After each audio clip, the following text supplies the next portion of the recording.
Buenos buena, buenos buena, buenos buena. Ebile meri wedere. Buenos buena, buenos buena, buenos buena. Ebile meri wedere. Buenos buena, buenos buena, buenos buena. Ebile meri wedere. Buenos buena, buenos buena. Nabiko kweno kwo. Ebile meri wedere. Buenos buena, buenos buena. Ebiko kweno kwa. Ebile meri wedere. Buenos buena, buenos buena. Nabiko kweno kwo. Ebile meri wedere. Buenos buena. Ojuworomo. Buenos buena, buenos buena. Ebile meri wedere. Buenos buena, buenos buena, buenos buena. Ebile meri wedere. That is why you are called Jehovah. That is why you are called Jehovah. Amen. What you said you will do, that is what you have done. That is why you are called Jehovah. Edere mama chineke, edere mama oyama, edere mama ogodo mpuchi ọtọ, edere mama oyama, edere mama agbanwe agbanwe, edere mama oyama, edere mama Jehovah, edere mama oyama. Edere mama, edere mama, edere mama, uyama. Edere mama, chukuna yando. Edere mama, uyama. Edere mama, edere mama, edere mama, shinakem. Edere mama, monere mo. Edere mama, uyama. Edere mama ogranya gadanga. Edere mama uyama. Edere mama Jehovah. Edere mama uyama. Uyama ezigwe.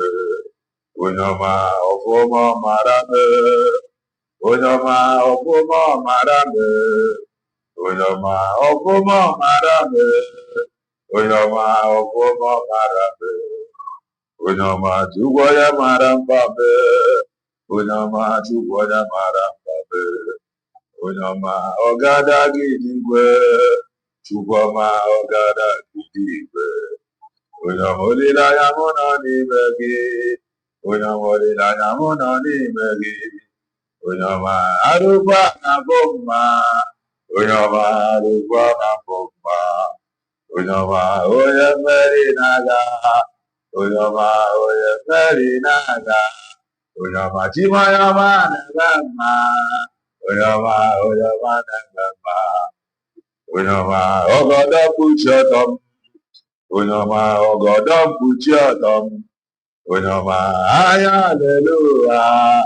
Oyoma hallelujah. Oyoma hallelujah. Oyoma hallelujah. Oyoma hallelujah. Oyoma hallelujah. Oyoma. Igbo bụ Igbo. Igbo bụ Igbo birikwenụ yo. Ụtụtụ ọma, ehihie ọma, mgbede ọma, depending your time zone.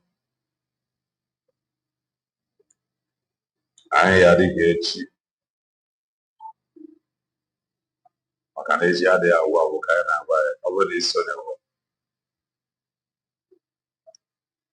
What are you waiting for? Click the like button. Subscribe, comment, share. If I ain't able to keep us away, if you are just coming across our channel for the very first time, you are welcome to Kelena TV. We are live and we are direct, bringing you the gospel of redemption by your doorstep. If I ain't make a comment sense, the reason I brought name are if I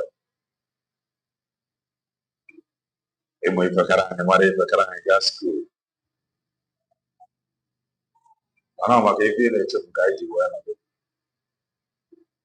I just want to welcome common sense as always. Igbo bụ Igbo amaka mere anyị niile. Amaka mere Igbo bụ Igbo. Amaka mere all of us of truth. Amaka mere all supporters of truth. Anyị jebe anyị ga-ejeru. Anyị naba anyị ga-anarụ. Ụbọchị njọ. Okwu apụrụ iro. Aka eze chi okike abịa amadị ike dị ire. We rest upon us all so that we can fulfill destiny. Hope I'm coming out loud and clear.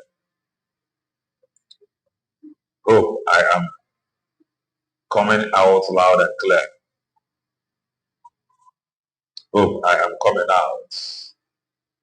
Am I coming out? Can someone kindly confirm for me? Am I coming out? Someone please confirm from me. How is the sound from your end? I want to calm down. I will try and control. My try and control on mom. Yes, thank you so much. A whole lot of people have commented. Yet again, Amaka may verify. We cannot go back. I am a chiga outside. But a whole lot of people have commented. And we start from here. Victoria no Rienna. Amaka Mele. Luna no Rienna. Amaka Mele. Johnson no Rienna. Amaka Mele. Luna Rienna. Amaka Mele. Johnson Dalo. Loud and clear. Thank you so much. Amaka Mele. Okeroya. No Rienna. Amaka Mele. They're watching from Greece. Greece. Thank God for God. Greece. Lucky. Lucky Narian. Watching from Jaman. Lucky Marciano. Lucky Lucky Marciano. Watching from Greece. Adachiku Narian. Emi Joko. Narian 25 watching. Why only 11? Click the like button. Because Biafra. Cheers. Dalo. Thank you. Black and Narian. I got you, Dalo. Odogu Frank. Narian. It has been a while. How are you doing? Odogu Frank. Akachuku. Narian. Okay. Narian. Obinna Bros. Narian. I am dwelling. I am dwelling. I am dwelling in the presence of God. I am dwelling. I am dwelling in the presence of God. I told them, when I hear so that you can understand us. Black and Norian, good morning here, watching from Golden State, California, USA. Udo, Amaka Megadrig in California. God bless you, Black Norian. Emidalo Norian. Udo Frank, watching from Greece. Norian. Emi Norian.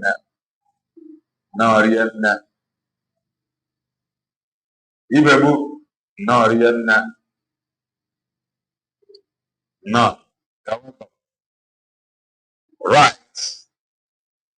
Even some hours ago, on a program I Jinaka. Mana, before we continue that program, there is something that I will tell you from the end of Dr. Ngozi Arabeza.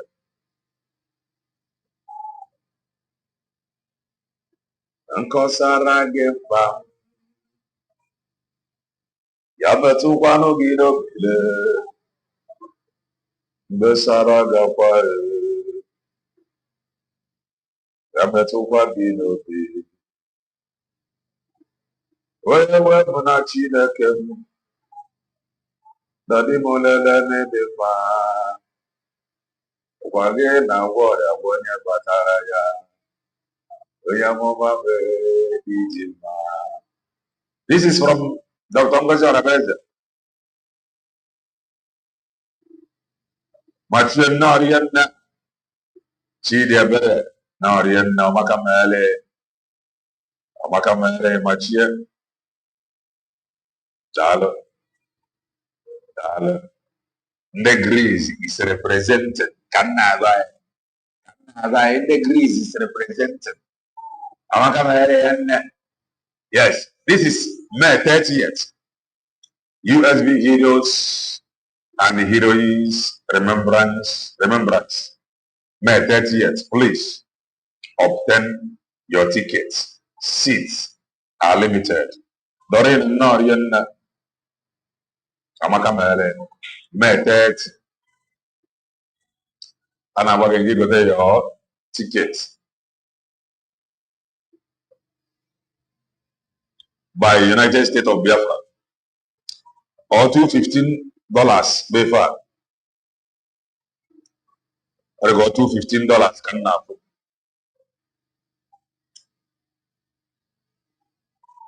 Get your tickets. Biafra Heroes, Heroines Day.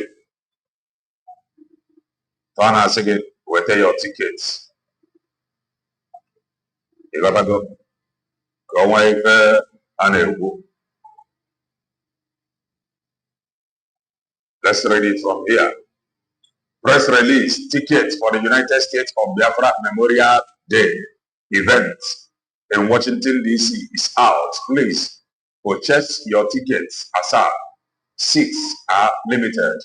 Conference at our headquarters and the Churchill Hotel, Connecticut, FGC. So do well and get your tickets. Right, $215. Even get your tickets. Even though it is not just homogeneous step. It is not just homogeneous step.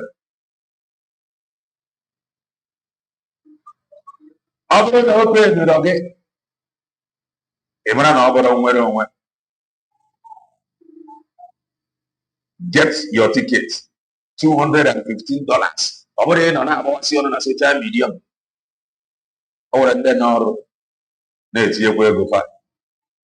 sure never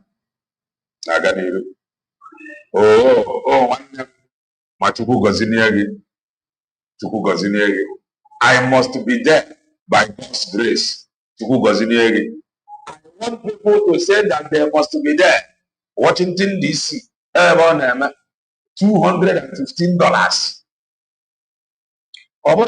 I should wear the mama fly. Ask him, can wait to all. Can wait to all. God help me. Whatever if an able may it even go no code. And when you can say, my doctor and they provide for you. I need the people that will identify with this USB declared. I need the people that will stand their ground, say that whatever it will take.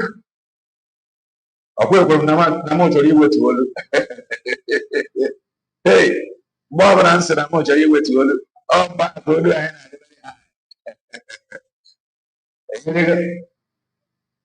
so we need people that will like be part and parcel of this occasion. Come away, I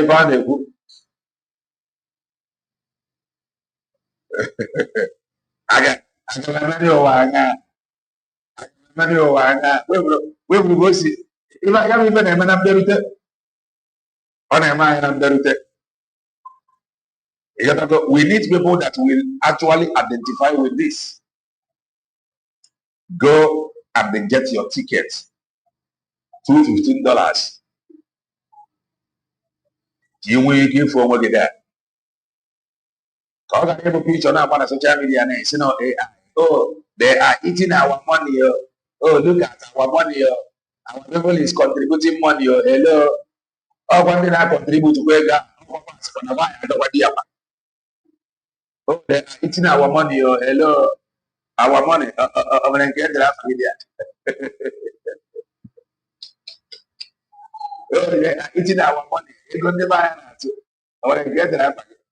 I'm going to get it. I say, as far as God give me life, I will be there with my son. Anywhere you go into already. Okay, this is far. This is for one day when Ndabasi. I want to hear what on Ndabasi, not a window, just be peeping from window. Be peeping. Peeping means over there, not proper peeping. I know I'm that just be peeping. About English, I'm on the correct. I want to need to go. Can we view about losses? Any the occasion, cover event, more the event, or occasion. So either the occasion becomes event or the event becomes occasion. Go where the value.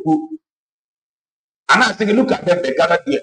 If possible, see what I see here. First news, the paper here. Here the level is here. What are they doing? They are doing remembrance. United States of Biafra. It was declared Nalachi Finland. Their prime minister, Finland, Ichianime. Look at what is happening here. We are equal to the tax. Here they go, mama, the boy in the news. Or the boy,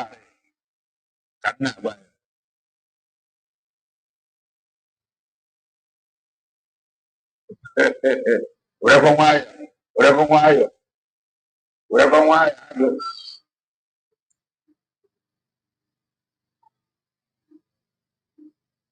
Oh, yeah, about Washington DC, Biafra Heroes Day. Here, they are ticket about $215. Press release ticket for the United States of Biafra Memorial Day event in Washington DC is out. Please purchase your tickets. ASAP. Seats are limited. Conference at our headquarters and the Churchill Hotel, Connecticut, RDC. Biafra Heroes Day, Washington DC, $215. Then Gabasi, yes, so my brother, not hungry people can work. I see I'm careful.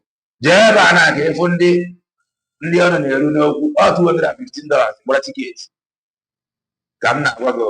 My father's house, lots of people during the war at Uruana. I will represent my family. Okay.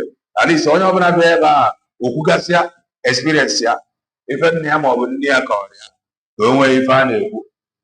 Okay. So do well and attend it. Very important. $215. 30th man. And there was here about Remembrance Day. Now, onwe okenye nwere ya kọwara gị banyere dị ọgụ mee ya vidiyo inwe ọkụkọ igbuere ya ọ bụrụ na ị nwere ọkụkọ ọ bụrụ ego wa mbọ ọ bụrụ na ọ na-ele wa mbọ nye ya ego wa mbọ o wee ṅụfegori wa mbọ ka ọ wee dị oyi. Just look for an elderly one, look for them, make them happy no matter how small. Ọ bụgodị nke na-eku ọtaba go ihe ahụ ka oti ka ọ nwee ife ọ na-agọta. Ọ bụrụ nke na-anụ aka mgbe white kai si gba ya nwa some church ka o mee obi bọrịna ka m na-agwa gị. Ọ bụrụ nke na-ese ife ọsịsa ma eria ya available ka ọ dị ọcha ebe anyị na-emere dị ka ọ dị ọcha remembrance chọọ elder n'akụkụ gị mee ya nnọọ ka ọchị ọchị. Ọ bụrụ onye na-ata granọt nye granọt ka ọ taa.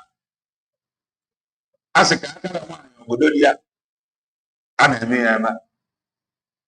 A na-ekwu n'ụbọchị ya na onye ọbụla ga-anọ n'ụlọ ọ bụrụ ife ọjọọ ịnọdụ na-eche mgbe eji wee na-asụ ya na redio by Gwodogwo. You are wasting your time. Biafra Heroes Day bụ ife kwesịrị na onye ọbụla bụ onye Igbo ga-etinye ya ntị.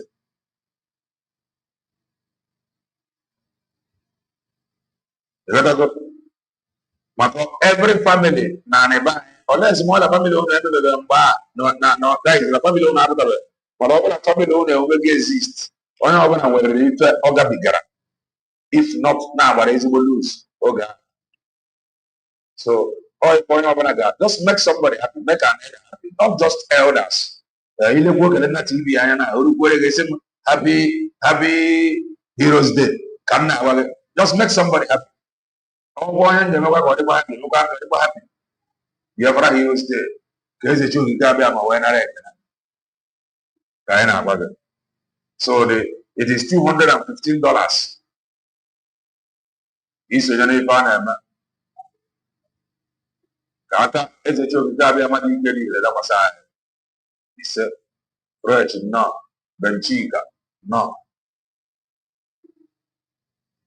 All right, now I got that program of the white-painted hair woman. Let us go and listen to it. Very important we do that. Onye jigawa. Ọ bụghị onye Igbo. Ọ bụghị onye Igbo mana ọ nọ n'ala Igbo were to. And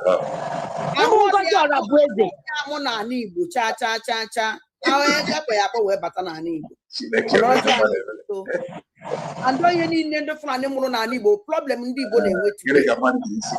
Well, you talk. Getting a marriage is secret that is very struggle. Getting a marriage is secret that is struggle. Get I want if it is nothing good comes easy. So we're wrong. This world,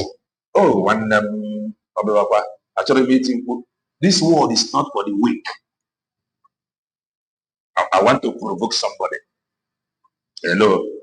This world is not for the weak. Bible said something. Right from the time of John the Baptist. Was saying that the children of God suffered violence. But the legion and were here by force. This planet, what? Abroad for the weak. Oh, ever gonna Hosanna in the highest. You are free. In fact, in the way Hosanna in the highest, it's not easy. Very heavy task. Okay, who's the Hosanna in the highest? I did this. Let's say no one. You decide they are not whatever and answer. Every day you will do that.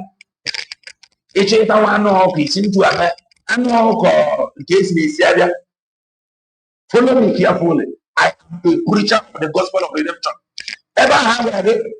Ever you do other? Is it to American to an each year it was American to an buffet, everything case is gather. That is the road to get there, or there is. Am I communicating? This world, what is so? This world is survival of the fittest. Survival of the fittest. Emmanuel, I want to provoke you. Survival of the fittest. Nature not in Hosanna in the highest. Who's this at this? Because you in the jack and the away.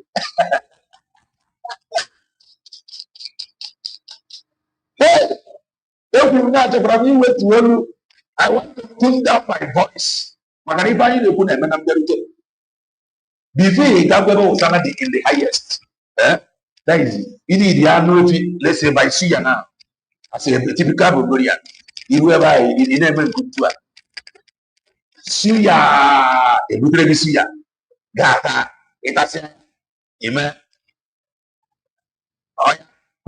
Pack the ditches as angel. A book of in a war. You need a pammy. Amen to a pammy. A good ready pammy. Girl who. Who's this? Yagadia. Added this. Who's it again? What it is? What it is? Because he will good use of one and who's this and what it is. Am I communicating? Who's this and what it is? In fact, no one. I know somebody here who we are suicide. Who's this and what it is? So you must be strong. You must be brutal. Who am I talking to? Survival of the text. If I have a watch your no grief for anybody. Be ruthless. Be determined. Be brutal. Wicked. I'm in my house. The only thing you're going to be wicked. Yes, I am wicked. Call me a wicked man. I will answer you. We got really wicked. It got really brutal. Oh, it easy. Oh, this or this easy or easy. Much of you put it to be a man. Jesus Christ. Who are you, name and boss? For weakling. Quickly, you know, easy. Don't let anybody talk you out of this plan. Plan na no wa adị easy. Plan na no wa na ego bibi. Ichọgo ni ije eluigwe. Ị ga-egbu onwe gị. Ndị ime onwe gị adịghị isi. Ọ bụrụ ka ọ dabịa ịga. Ịmụgodi ọ dabịa adịghị isi. In fact, ọ ga-ekwu gị ife bifo ị gaa ka gote ọta abịa. Ijirigo n'ụkwụ gaba aka ka igote ọta abịa. Hit ga-eme gị ike ya wụwe n'ụzọ. Ịchọkwara ọnwụ o. Efukwete n'ụzọ esi anwụ ọnwa adịghị isi. Chineke n'ịchọrọ ịṅụ ọta abịa ka ị nwere onwe gị. Ọ bụrụ na ị nwere ego transport ị ga-eji ụkwụ, ị ga-eji ije, ị ga-ata ụfụ, hit ga-eme gị. Igote ọta abịa gote ya jide ya, ị ga-ama nna ịṅụ ya na ị ga-efi that is not ga-efi oyi maka na enwekwa ya mmụọ ka ị jebere angel ka ị ga-efebe efebe. Ụwa adịghị izu ọbụdị that is kwechiri.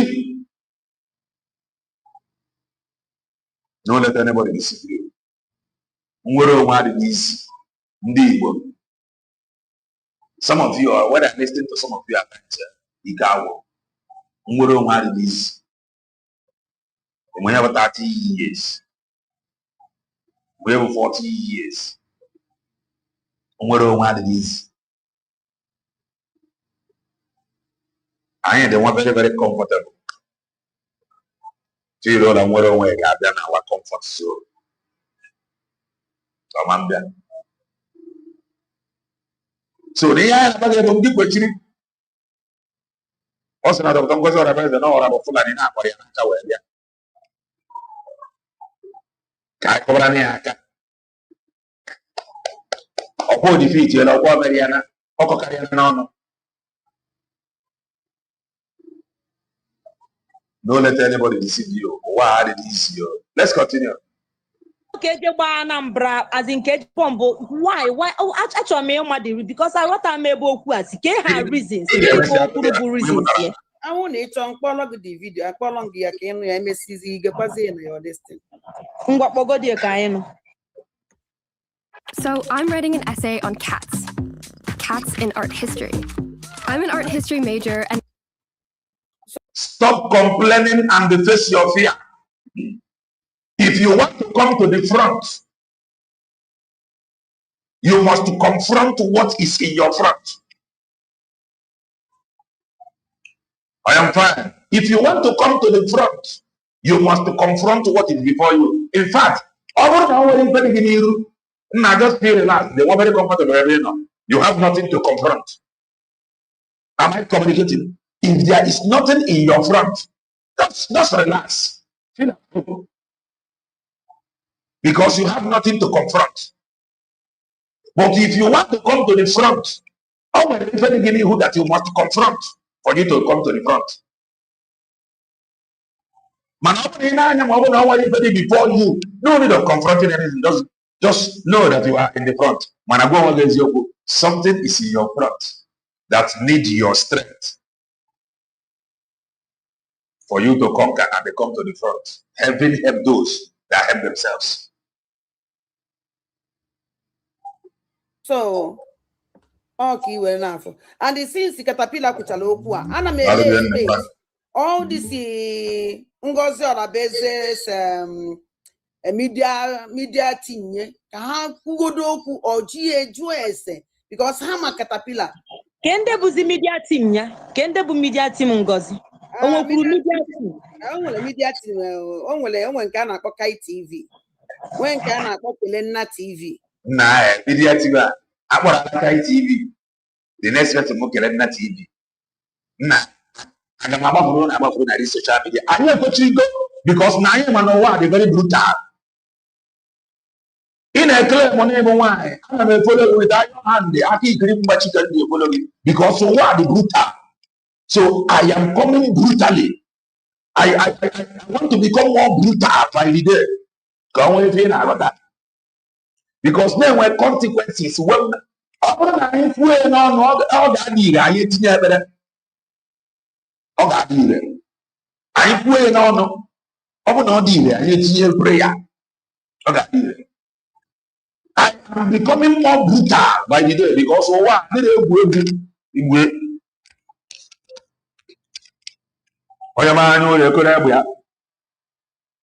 We are in a wicked world. What a very wicked.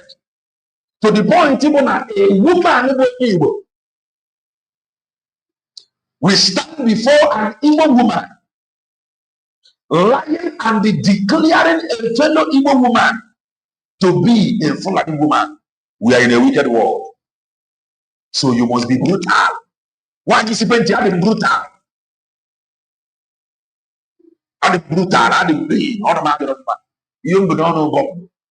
We are in a wicked world. We are an evil woman. We stand before an evil woman, declare a fellow evil woman a Fulani. It is an error. We are in a wicked world. Be brutal. If you want to TV, you want to TV. I don't send anybody. I don't send anybody. It's all right. I'm the wicked. That is begging a mood. I'm brutal. Consequences. When men deliberately undermine the truth, there were consequences. Depopulating their population is a task that is ongoing. And we're heavenly immigration border control. God, Christ Himself, must enforce it. Come with me, brother. This separation must happen so that we can actually know those that meant well, those that is with us, or those that is against us. That is the truth. So these confessions must happen so that we know those that is after freedom and those that is after Mazin Namdekan. These confessions must happen.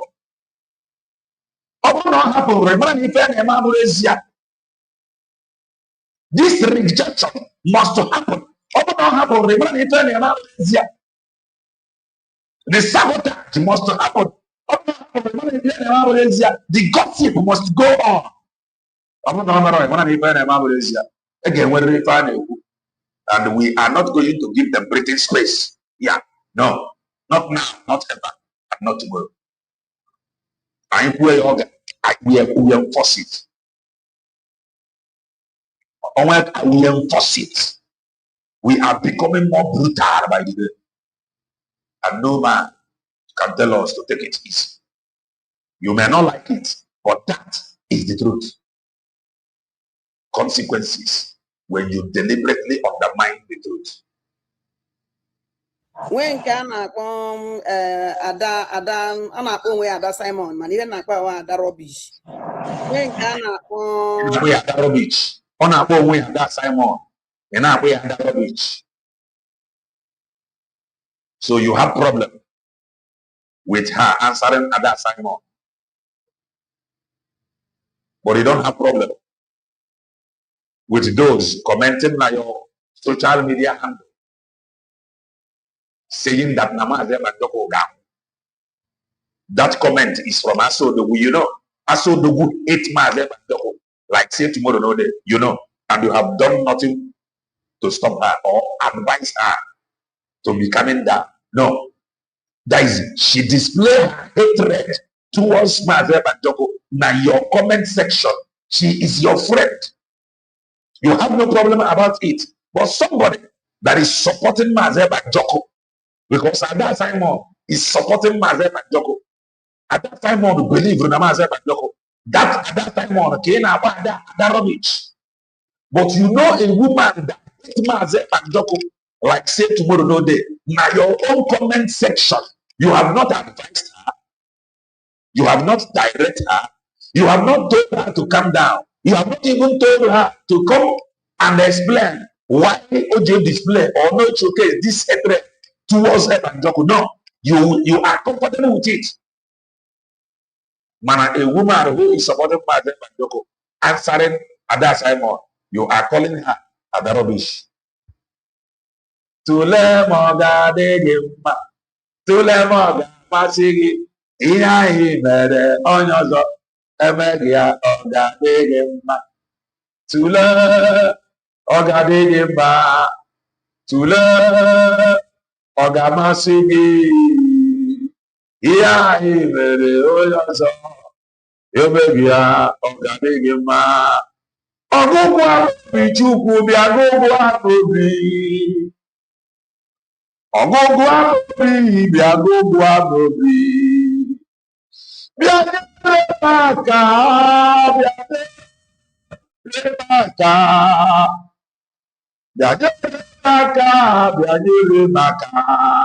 You can actually be possessed and you know it not. A demon, a serpentine spirit may be speaking through you. You may not know it not. So you must be careful. Those that are always claiming to love you, devil may possess them. They may not know. They may be an instrument.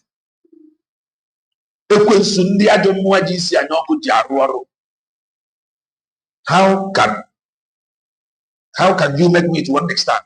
Somebody hate Mazemba whom is your friend. Now your comment section, you have no problem with it. But a woman that is supporting Mazemba from her own page is adorable. And you are telling me that demon is not speaking through somebody.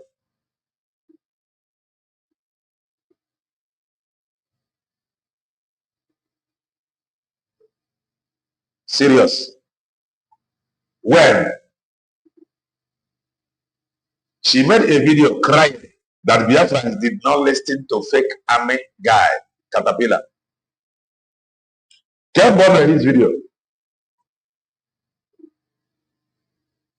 Olwa kadeka barikwe legosi olwa kayaga omelu anakola.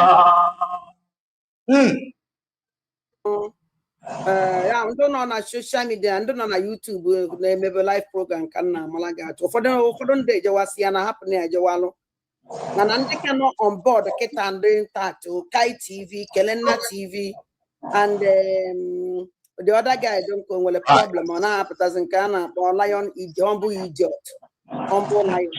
And shaking up your you ready for Abba. Ibo pana mwale mwa. Ibo pana mwale mwa. Obe notisia menyagi. Obe notisia menyagi yo.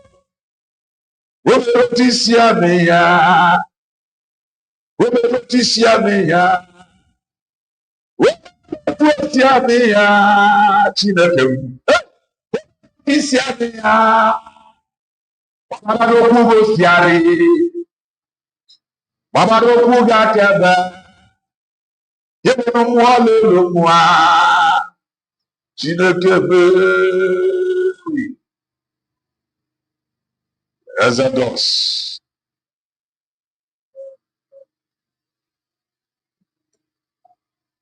Wabugo chaba baba. Ibo na bawa bawa. Ibo na bawa bawa. Ibo na bawa bawa. Ibo na bawa bawa. Chineke ba. Ihe ji gbapụta m. Ihe ji gbapụta m. Ihe ji gbapụta m owo. Ọbara Jizọs onye ọma. Ike were owe m. Ike were owe m. Dr. Ngozi posted it on the women forum. Ihe ji gbapụta m ọbara Jizọs onye ọma. She was not showing tears, but very emotional. Okay. I'm going to come for now. I think that should be the word. Okay. Let me just flash it. What's the natural way to go see a man? Get us in the do me. Is it this thing? This one? Or this one? This one? Is it this one?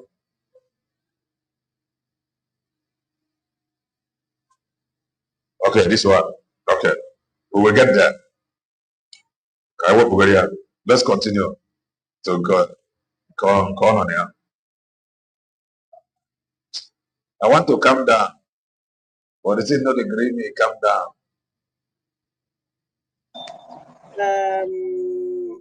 Many of them, and also offered the because how he is what they know.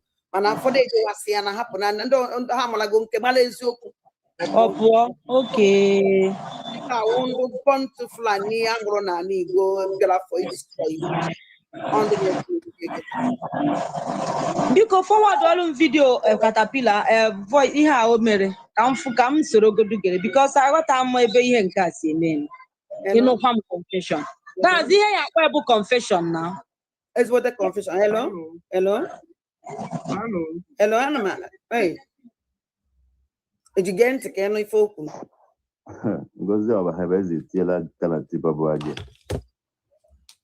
Let me tell you, Maz. Casey. Okay. Voice here on about the voice of caterpillar.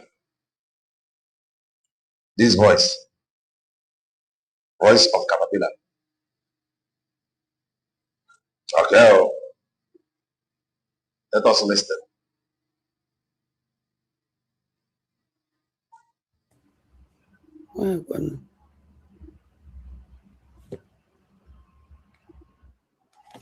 Oh, you're not going to. When Chalk and Gono. Eslam na mana Bangozi have as one more way somebody na one muddy is I'm here August Mumbai because this struggle. Because I know the people that want to work with me. But the way the promise somewhere, I want the promise on if you and the but because of a promise heaven and earth. On a promise heaven and earth. Now if we made the wrong, watching it.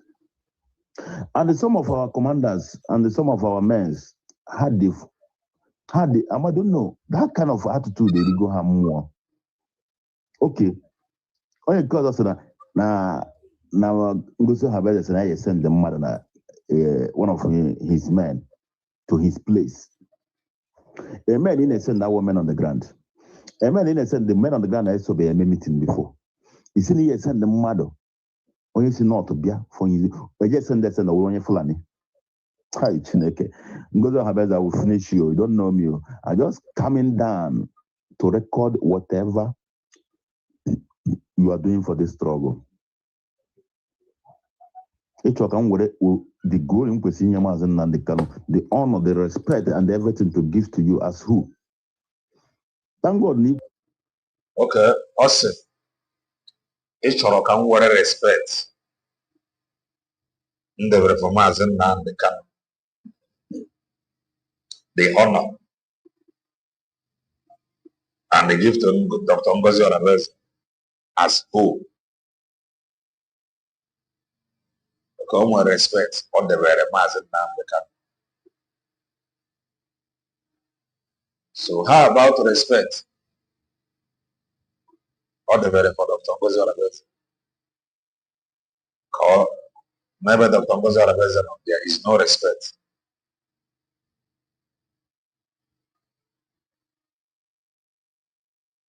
I will listen to this thing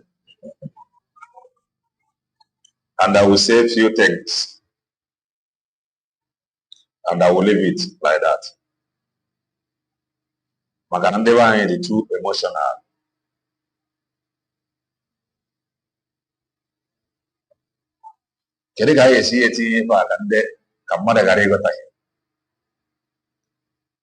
Let's continue. With the and I write up, say I should follow my leader. That statement make August go in the board that you are not following him. You are not with him. You are a saboteur to him. Oh, I just no problem. Maz, there is one broadcast I want to make, and I want you to send all these broadcasts to every platform. I don't know the Commander Caterpillar. Meaning, my only hope when Wamuni in my entire life is Biafra. And I swear with my life that Biafra. At times, when you hear them talk, that will confirm what Mazen Nnamdi said. Mazen Nnamdi said that there were no more men. Mazen Nnamdi said, "Nwoke anọrọzi." Ife nọ na-ahụ man that is filled with ego.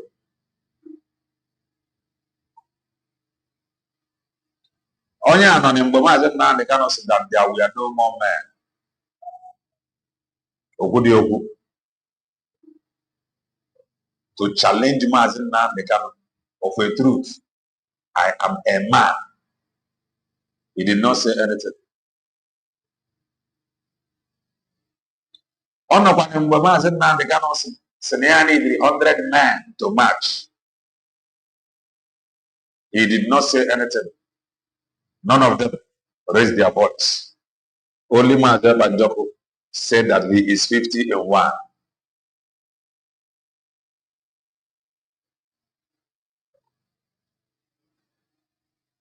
Onya, let's continue to listen. Was restored. Whether they set a Oh, don't forget. Before I get away, don't forget.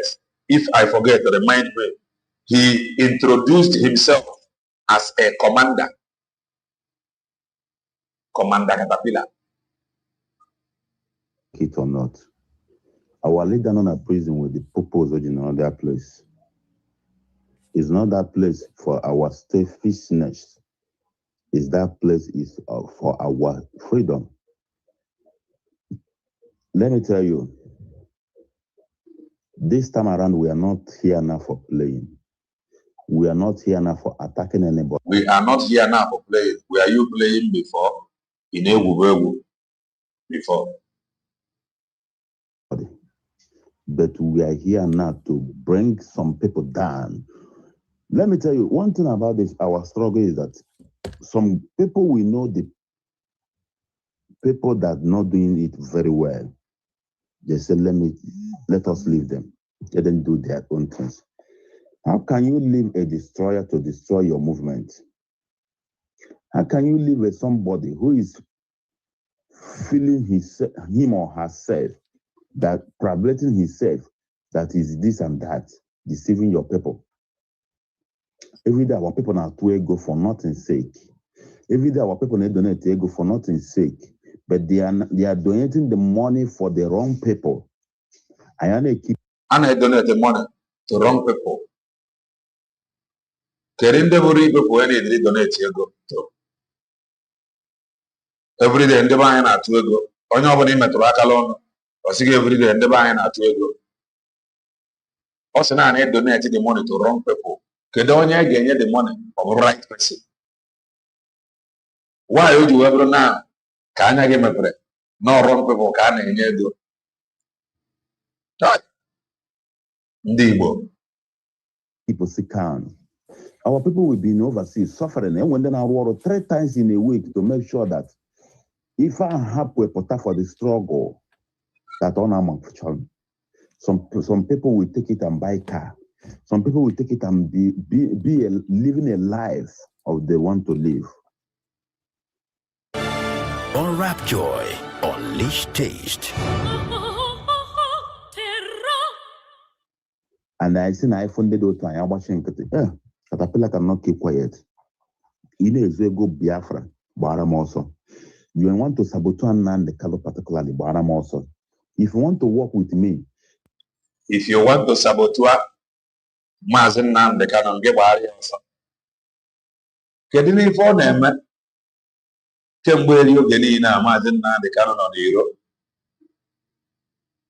for the past 30 years. Ke ife ọ megoro anyị aka nwere ife ọ mere bụ ya nwa bụ Caterpillar. Came when in the age Mazen Nandi Kano since over 5 years, age Mazen Nandi Kano. What has he done to help Mazen Nandi Kano regain his freedom? Nothing. That's a commander. Huh? That's a commander, sir. That's a your plans as a commander, as a commanding officer. That's what your plans that Dr. Ngozi Orabe is sabotaged. I was expecting you wine, naive to him. Dr. Ngozi Orabe is sabotaged it. Naive and Gary Naifa and Amazon Nandekano. It is here. Maniba Dr. Ngozi Orabe. Dr. Ngozi Orabe said no. Germany, a commander. The problem I am with that we Amazon Nandekano said there is no more man. Oh. You will make sure that you follow the step of Mazen Nandekalo. You will make sure that you follow the step of... What is the step of Mazen Nandekalo? Step of Mazen Nandekalo, I actually okay, follow there. Get this step, yeah. What is gangsters?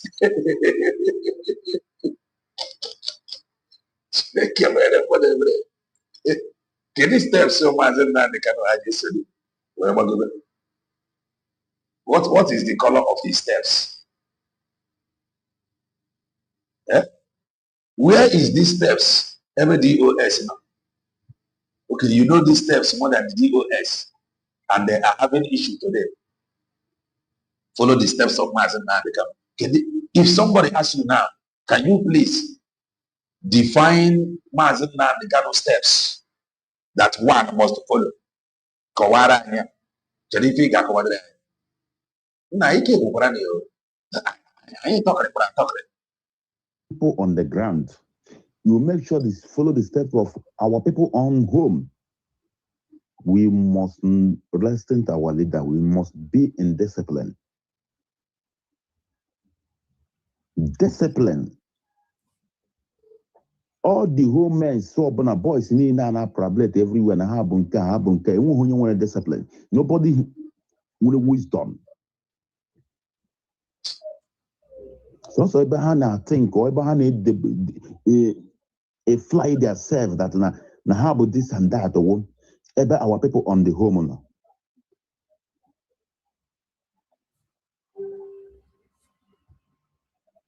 When Potable before they destroy what Chinasamoro is doing. You go to Chinasamoro and Abamumba. I mean, people, I don't. The worst part of it, you cannot understand them. You cannot. Akrobageba. That this is why it's very difficult to pass their message for right thinking people to understand. A commander for the past years now, this commander Caterpillar have been working with Dr. Ngozi Orabe. What has he done? If you're listening about results of what they have done or what he have in stock to do, that Dr. Ngozi Orabe is sabotaged.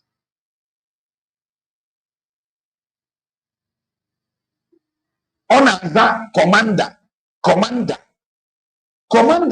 for Kembo 1 year. Ngira Dr. Ngozi Orabe is an arrow.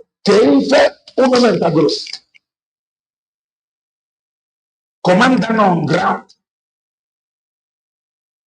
If you were saying that plans again, Dr. Ngozi Orabe is sabotage for the past 1 year. Okay, what are you fighting for?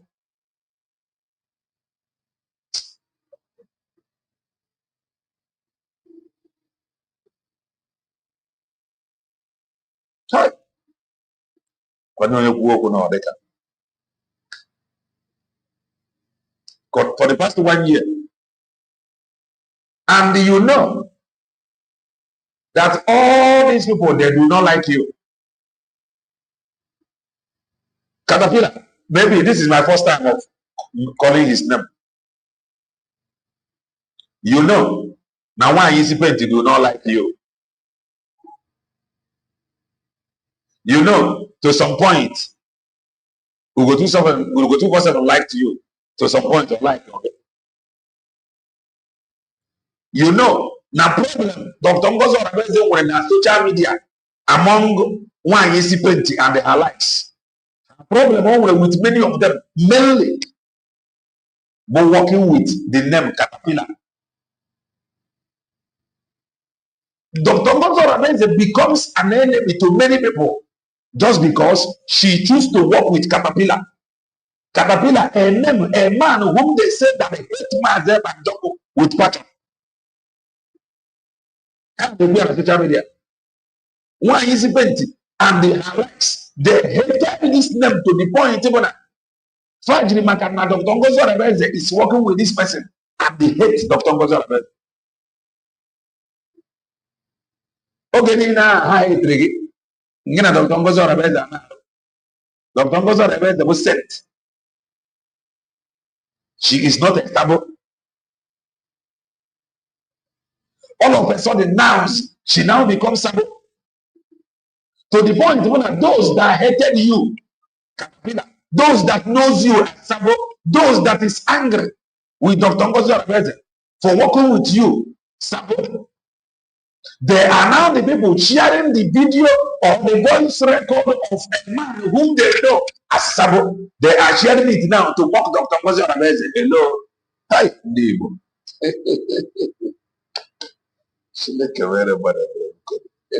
Hey, why is it sharing your voice note?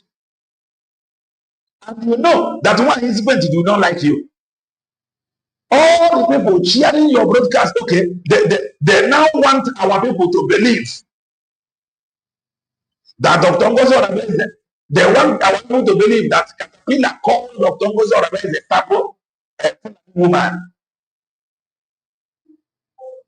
In other words, they want our people to believe Caterpillar for calling Dr. Ngozo Rabeze Sabo. But these were the same people that knows too well that Caterpillar is a Sabo. I, I, I don't understand. Even they know that they are telling you Sabo. A man who they know as Sabo is now calling Dr. Ngozo Rabeze Sabo, and you are now a saint. Just because you call Dr. Ngozo Rabeze Sabo, you are no longer Sabo to them. Libo, different my own commander. I am very much, very, very ashamed. Is it different? At least by now, for answering commander, all of you who can see no about that.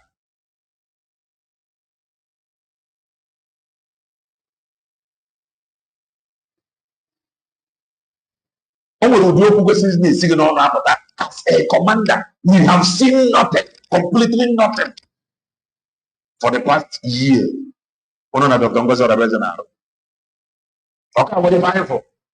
If I just we have a lot of social media, you will get that you are not putting in a social media, but you are putting voice. You are calling Dr. Ngozo Rabeze Sabo on social media. You are calling Dr. Ngozo Rabeze Sabo. You are calling it a broadcast in a social media. Manake the 1 year, okay, what if I from a commander? Rather, a woman that stood with you, a woman that got your back. Okay, she became evil woman just because she decided to work with you. They know him. They knows you as someone.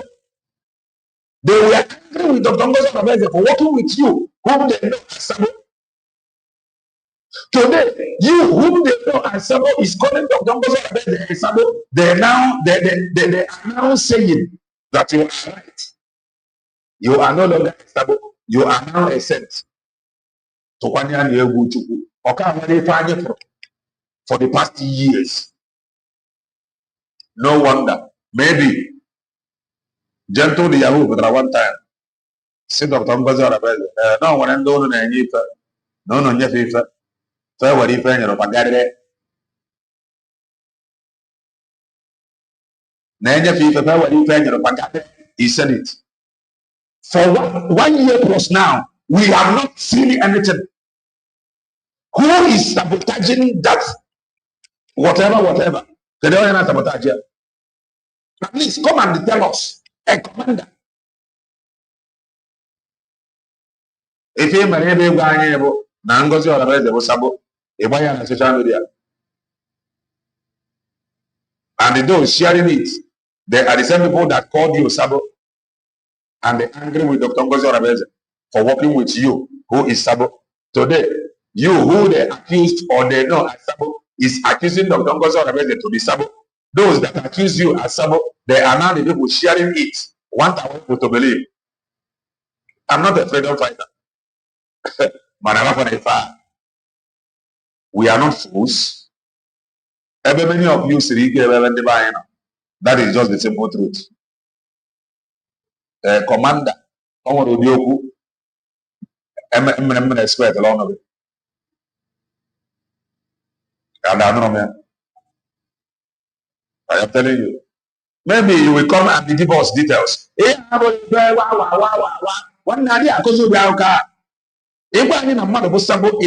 evidence, because everybody know that this name Caterpillar fought Mazep and Joko.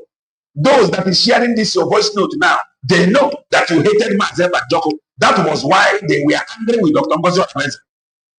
And Dr. Ngozi Orabeze stood Gidigba to defend you. Biafra. And the question I got Dr. Ngozi Orabeze, why you were stand there with Onya? The reason or the only reason she decide to stand with you is because you are a Biafran. Very day that Caterpillar is a Biafran. Somebody may decide to repent. I am of the opinion. No, I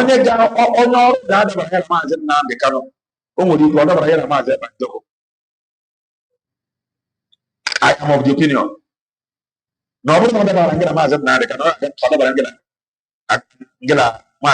That does not mean neighbor sabo. I said it here then. That does not mean neighbor sabo. But you, whom everybody knows as sabo, is now calling another person sabo. And those that call you sabo want us to believe a man whom they once accused as sabo, it can not to Kelena TV as a commander. Evidence as a commander for the past 3 years. Or can't really find for about your good again. About your good again. Okay, Namitaka. You are answering commander.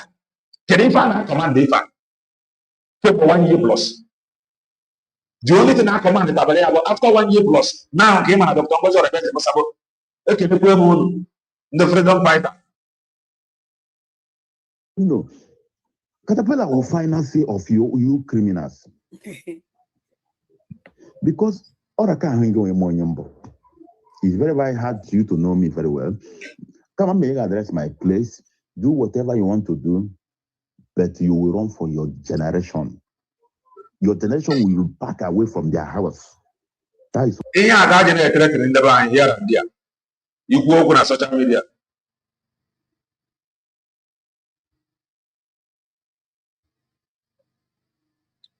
Whether former or president, he was Yamabu commander. Bugidia until few weeks or few days ago. Or another thing more 1 year ago, actually. Man, I can't believe no commander. Or good enough for 6 months, for 7 months. Can you program here? Can you even agree? 6 months or 3 months of commander, or 1 year of commander. Can you even agree? Can you command? The only thing I command at the end of the day, the woman who stood her ground. You turn around and begin to call the woman sabo, and they can't get any evidence until you have that evidence. I have the one also. Something about me. I know that you cannot kill me, cannot sabotage me.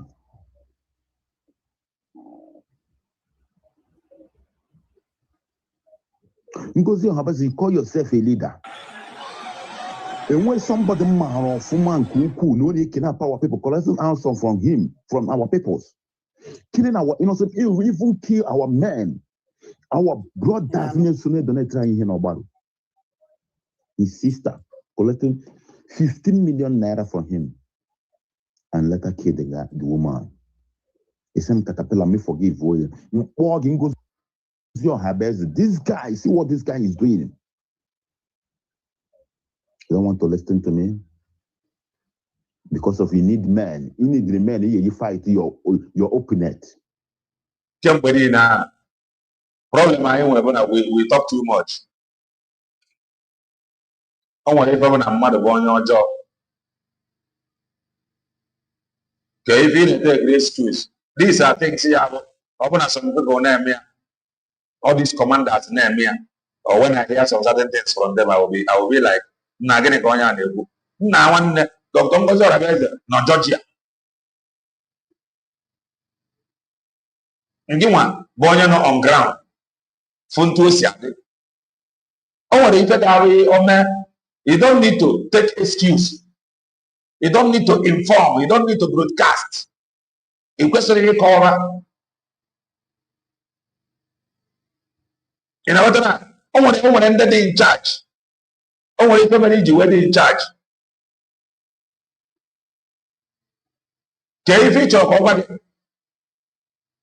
If it's over, back tomorrow now, say, oh, my God, oh, I'm jam on, I don't work on it. Oh, I'm jam on, I don't work on it. Oh, voice notes, yeah, there. Huh? What I told you, I take excuse in Akia. You must hold your ground. Protect your onion Ghana. Well, and in return, onion Ghana protect ya. When many of you now evidence they get that tomorrow. Everybody onion and then call this. Okay, can you talk about it? Each of our get out here.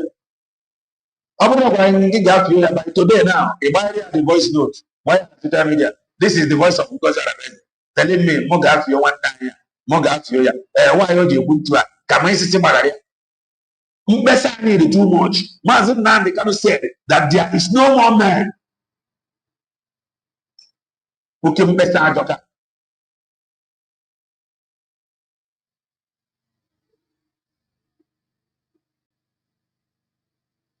Very simple. Something you can take charge, take control of.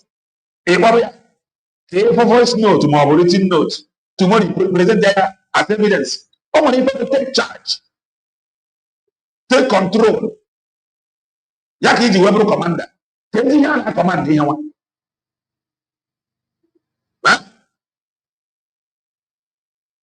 On your level, no, never see Ijele speaks. You see Abuja, correspond there. On your level,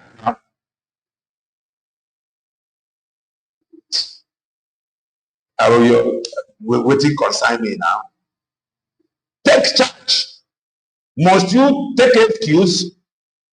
Some of them be helpless. Some of them be more interested in the money than if and that is the truth. Many of them, the more ego is more important than even a crowd. Because if you not commander, but it is in an ambassador. Emana, onye na-egbu agwọ na eze, agwọ na onwe ya na eze. Dr. Ngozi Eze na onwe ya ga na eze. Ka ọ ga n'ebe oru echi na voice note ya, ma ọ bụ write ya na social media. Nke nwanne na nwoke na nwanna nwoke na ndị kwesịrị ịdị na eze. Mba, unu na-achọ onye ụlọ na-araba. Tomorrow you have to have you must take charge.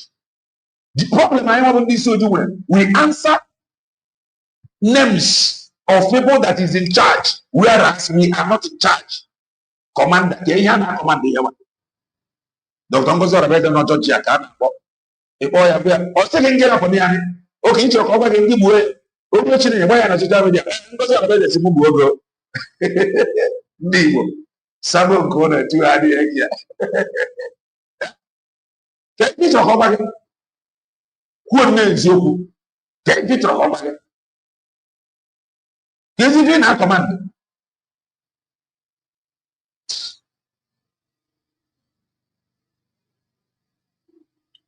Okay, I'm waiting for for Kembo 1 year. Upon money now, but again, it was sabo.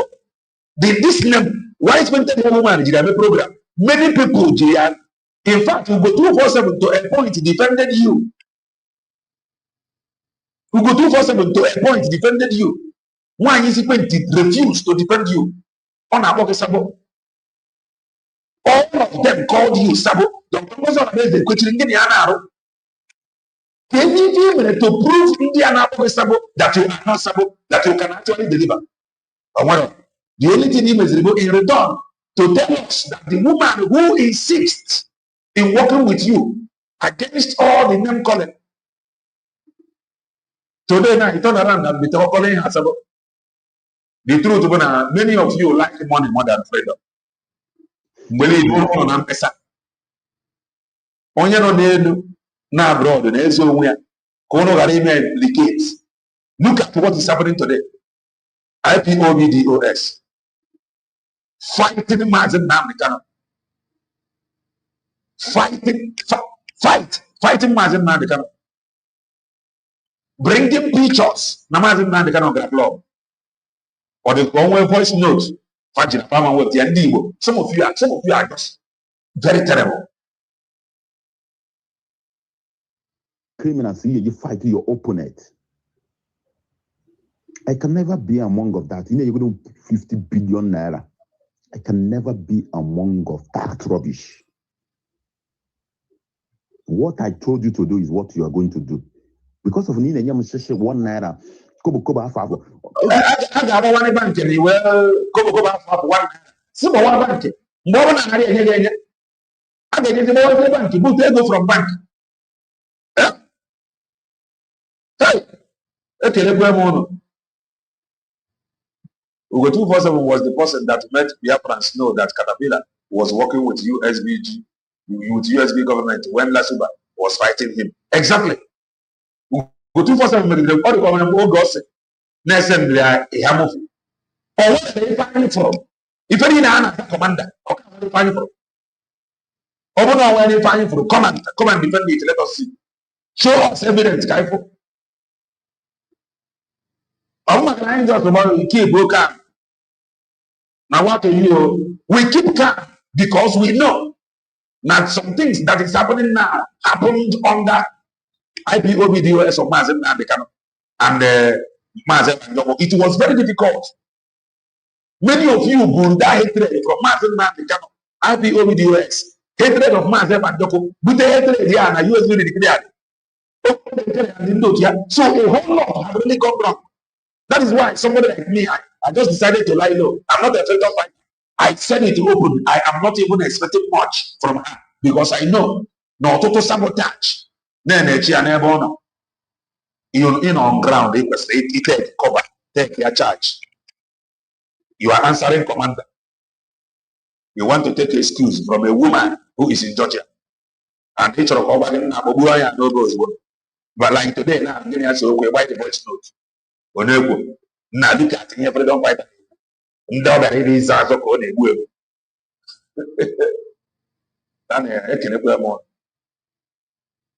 look in a guy for. How much are you giving to? And when men in a man is a guinea. Okay, they may put so much as how I can get a police station. You will wait for that see again. Now conquer and then conquer. Deceiving who? Who is that? Okay. Also, now street there were in the Finland. Oh, no, formidable. I am yet to see formidability. That is why I don't take all these things serious. I don't take all these things serious. If you are formidable, I ain't got formidability. If I am having a model on social media. Rabbi, I'm asking you, who is that rabbi? Rabbi, you don't know that I know you very well. You don't know that I have trusted you, know you where you live with your children. You are playing. According to him, Rabbi, whatever with his children. Yeah, freedom fighters. Now, Rabbi, you know, we are in Kiev now. The next thing all the mobile long way go about our way. Go to Diego, go see about the Palo.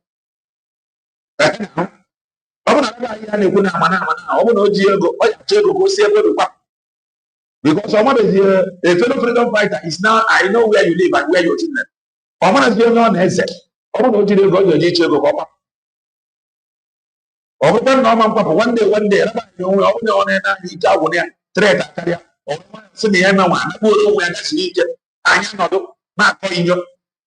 answering names. We are back.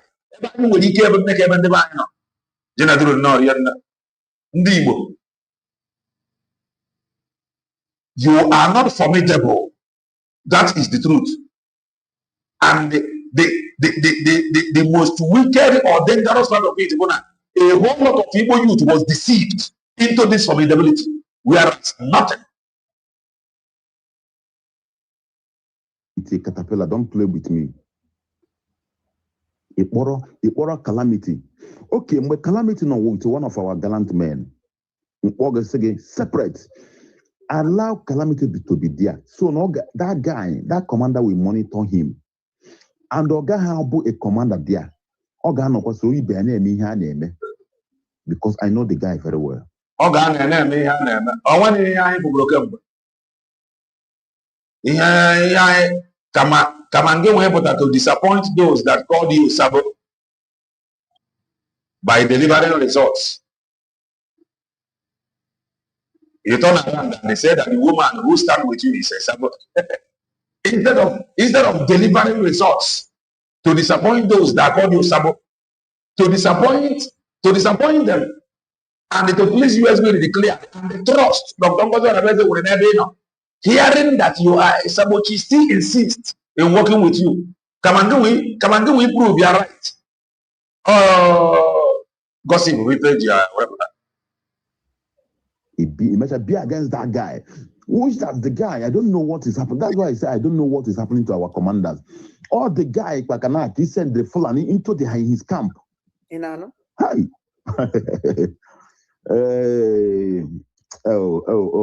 You cannot use me. You cannot use me against my people now. It's impossible now. You cannot use me. All this, I'm bringing voice messages here. I'm bringing voice messages. And I want you to come and clear this air. And I want you to come and clear what you mean by now when I actually Anambra State. If you don't clear this thing. Anambra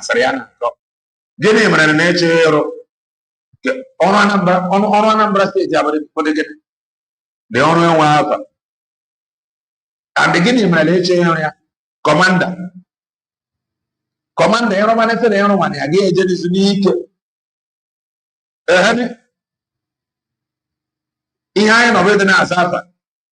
Commander General Brigadier. At the end of the day, I see everywhere.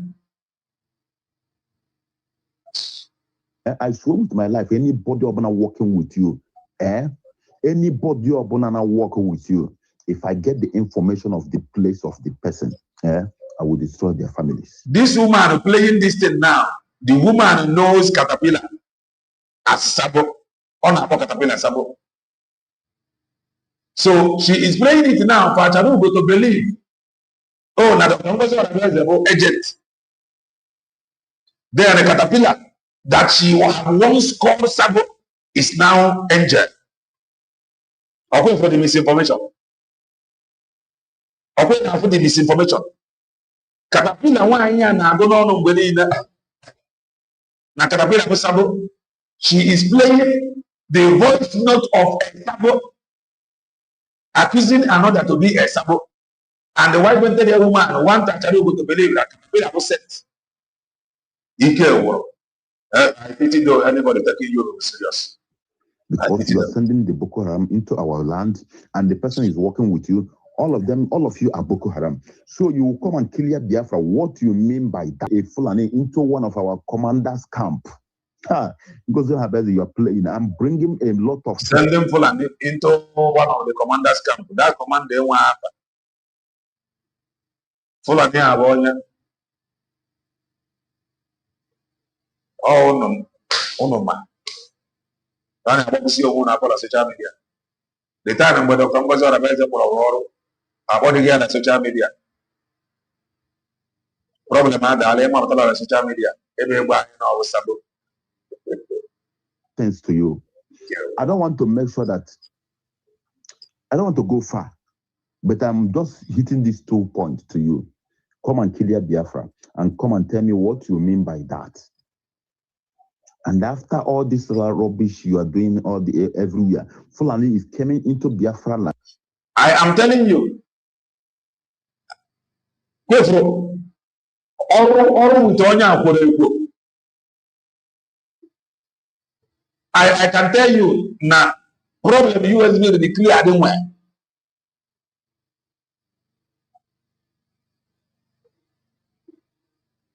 Working with Onya contributed to more trouble.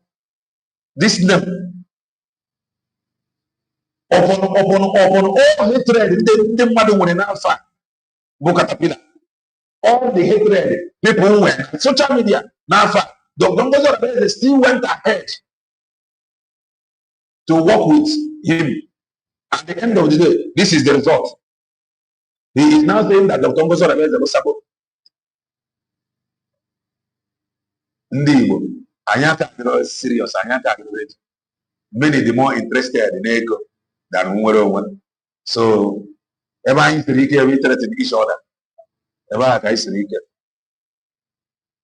And Boko Haram is coming into Biafra land to destroy. I don't know that's ongoing in New Delhi. all this Why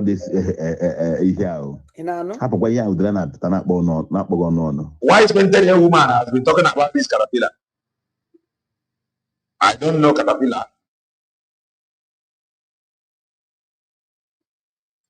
I have not spoken with him. In fact, I have not even played any voice. But the reason why I need to play this today for here now, okay, for how they roll, they know why here now. No, go and ask her. Caterpillar was sabo. Then why is she playing this thing now? She now wants to believe a man whom she knows to be sabo just because the man is saying that Dr. Ngozi did this, did that. Yeah?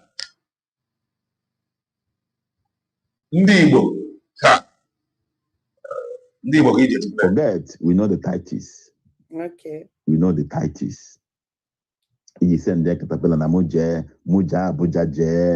Finland embassy Moyoko.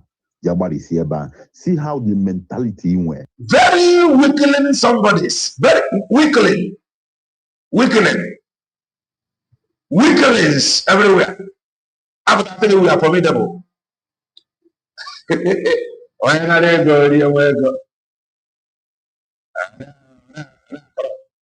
Gentle said it. No one had February, he said it on social media. Who knows?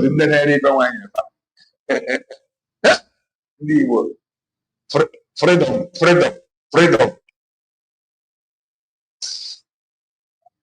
Gentle said it. No one ended up. Also, I didn't know no Gentle could no one ended up the Nafa they believe they carry something go say. Whatever they as an embassy the if I never they are very difficult. Is it? She like a very mother. Every girl would ever be with threaten their own fellow. But they can't keep secrets. But also, not only want approval from Dr. Ngozi. They cannot be in charge. So if you do, that is why it is now very difficult to trust many of them. Very difficult.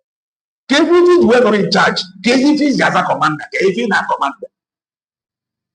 KZV na command. I'm not talking voice note. But I today that when I look at the Bazaar telling me, Moja imagine. It will be a very night. Now you have 1 night. By then, I said to you, it's a part of the upon you, and you have the contact. So, oh, I said, KZV, what is now your job? Nothing. Ihe na ọbụla na-agbakọ ego e wetara na fundraising ndị mgbu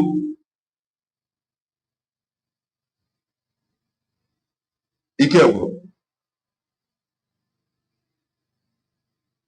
White painted a woman, women knows Obi. Many people, the reason why many people hate Dr. Ngozi Orameze is because of this name Caterpillar. Even though I can human being there. Some people for their anger is from here. So they believe is everything over in there, they decide eventually now work with it. That is how some of our people do.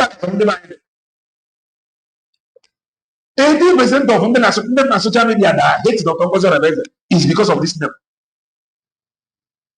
I don't want to talk about it. It is none of my business. I believe that all the Monamaze and Joko, that does not mean I'm Sabo. All the Dr. Ngozi Orameze, that does not mean I'm Sabo. That is how I see this thing. Of all the mind that hate Dr. Ngozi Orameze today is because of this name. Then instead of proving them wrong, at the end of the day, Oton is here now telling the people that know him as Sabo that the woman that stood with him is Sabo, and they are playing it. They want us to rejoice. Okay, let me know. But I woman so that they very, very calculative. I mean, very, I woman so that money him koku and work with intelligence. Without bringing anything, with a 4 million naira or 3 million naira. CJ Abuja, your money is here Abuja. What kind of okay? I want to ask Biafrans, you people that's working with this. Fachi Abuja, Hatchore na Anabai, everyone. Iko where they have become. Woman. All these things here from America. When you hear we are formidable, just if you hear or if you hear we are formidable, but somebody, there is no formidability. There is no formidability. No formidability. You know, sorry. You know what Chineke was. You know that we are formidable. These two language. Bagodiyoso. Look at the banner. It's a project with that. Yeah? It's a project with it. We come up tomorrow and come and defend her. Because I know that you are coming. If you are defending her, try to dare me. Let me tell you some example. I don't want to make sure everything be in this broadcast. Actually, everybody need defend a reality. And they need to dare me. Chat me privately and ask me a question before. If you know that you really Biafra, don't talk rubbish. Performance literally the next day doubled. Honestly, it's been our most efficient acquisition tool all of Q4. Heading into October, Demo's plan. I don't know if we ever studied. Governor of Anambra State, Enugu State, Nko Jimene Governor, Putana net na plaster na ko iri rubbish na ko iri na meeting number say na Putagwa a commanders na ha je me making kidnapping na ngozi. Kedu ife nwaanyị a na-eme? Ife nwaanyị a na-eme bụ ka ọ gbachara ugo na Dr. Ngozi Orameze bụ Sabo. Mana nwaanyị isi penti ma Caterpillar with this voice as a Sabo. Open for how they are. Ngozi Orameze adịghị eweta ego na-ezuru ha. Na ife a ga-eme kịta na agba na ọ bụrụ mmehie na onye onye ọbụla na onye nwetere emecha ya nara aya check address. Oh yeah, whether no one even happen now. Never sabotage maazị Bandoko face. Sabotage maazị Bandoko face. We are our own problem. Very simple. There is no more man. We are formidable, but also, if you are coming here, you are emotional. I'm sorry. Complete sorry.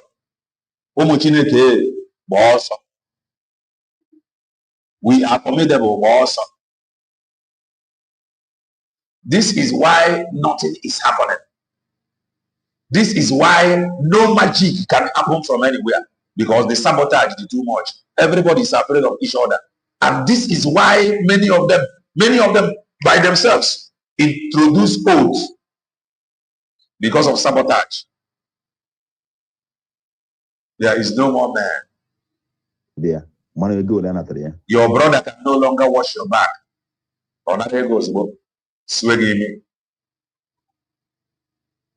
Your brother can no longer stand in the back. Second one, I got you. But how can you take such people serious? If we are not on that oath, I'm not going to work with you. How can you take such people serious? Yeah? I forget you, sorry.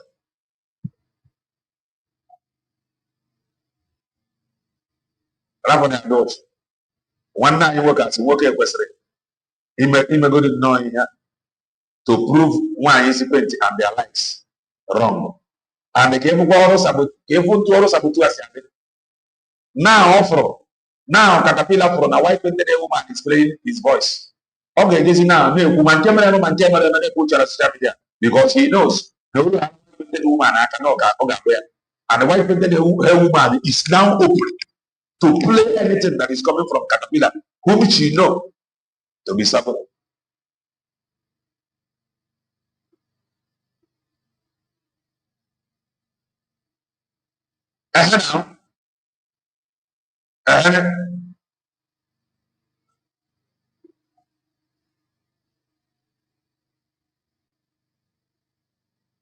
One day, many of them, Diego, many of them to carry if you tell Governor of Enugu State, and you are telling me to work with all of you. See what is coming out from your mouth. And that commander is there with me. I know him very well. I know even the voice messages. Also now, if you are coming to defend someone divine or for the criminality must be condemned. Now, 80 or 90% of criminality happening in Anebai on the Ibona committee. If you like, you believe. If you like, don't believe it. Criminality must be condemned. 90 to 80% of Ifebu criminality in Anebai. If you like, you believe. If you like, don't believe.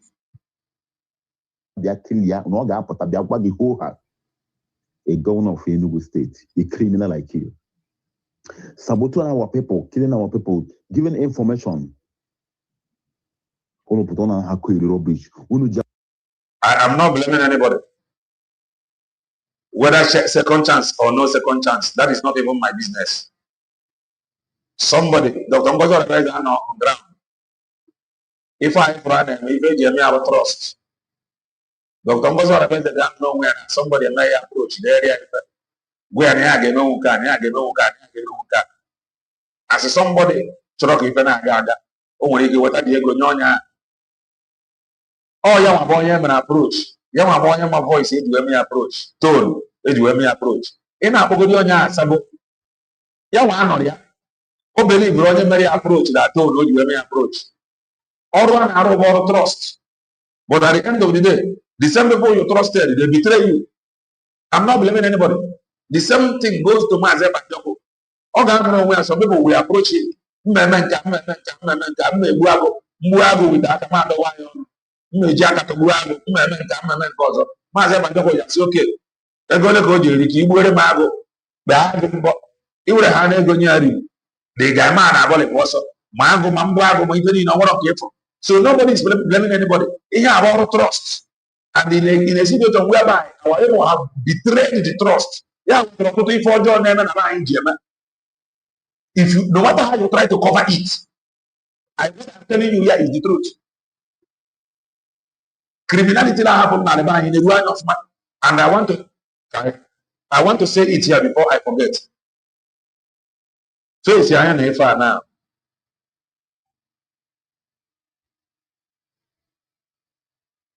It is better than when a mother fork. They shall not mother fork you when. Make sure they provide for mother fork all their needs. Hear me and hear me good. How can money when a mother fork provide for mother fork all their needs? The mother fork are loyal to you 100%. Carry me with a mother 200 that you cannot be able to provide their needs. In my way, limiting the numbers is very, very important. Bo, nega begon the man na. So, okay, money with a mother for example, take good care of them. Father loyal to the cause. Take good care of them. Okay, carry me with 200 people. I go and go. The way depend there. Now fundraising, they will take care of them. At the end of the day, I say some people now, you go and work, judge all. And you look at that level. For the man you believe, Brenna, Ebonian Harukoli. And many of them of this mentality now, to a go. Manafaman do offer, Egan, or whatever does it give them. So it is better than you want 4 people. They shall not matter 4. Take care of them. Whatever you call them, they answer. Currently, you want 200 that you cannot be able to take care of. Makime the anime man introduce. Mbarinke. We're not gonna pass here. We're going to get off ma. Or they are easy. So can you do it? There were people on home to going to destroy the movement and the calendar for many years. For let's lose his mother for us to be free. Honorable one prison and life imprisonment because of what? Or Caterpillar will be the last of you people. I swear with my life. Me kwa allow ko hini no nature walk with man that no wuro mo Caterpillar. Ta idiot. It's been here for many years. Every year you see he match him go. At least in mother now, the trusting will begin from making sure that their needs is being well taken care of. So Bobo now, they are not ready. One day we want to offer. Start with their needs. Yes, go there, but yeah, our problem in this thing. Our people are very difficult. Our people are very difficult.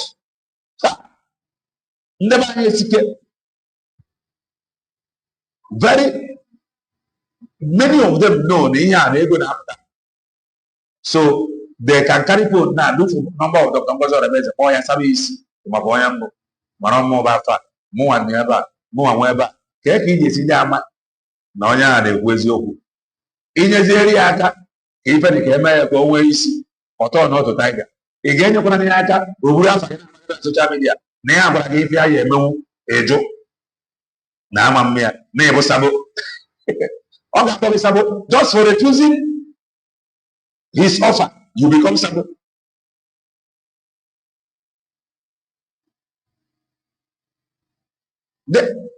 The name Mazen now they can over all of them. The name Mazen now they can over.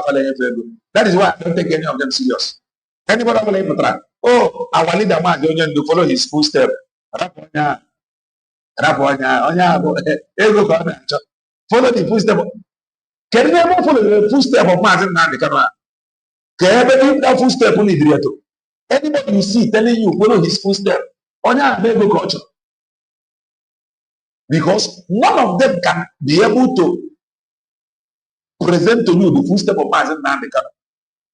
Anybody you see, follow, let us follow our Onyendu. You must love our Onyendu. Onya don't want freedom. Onya want money. That is the truth. Because you and I, you know that this very social media. I can tell you there is nothing like Martin Nandekana footstep. The Martin Nandekana footstep that some of us know is the truth. We are whiter than white and whiter than snow. Biafra must come. That is the only footstep I know. There is no other footstep anywhere. Anybody will tell you about footstep? How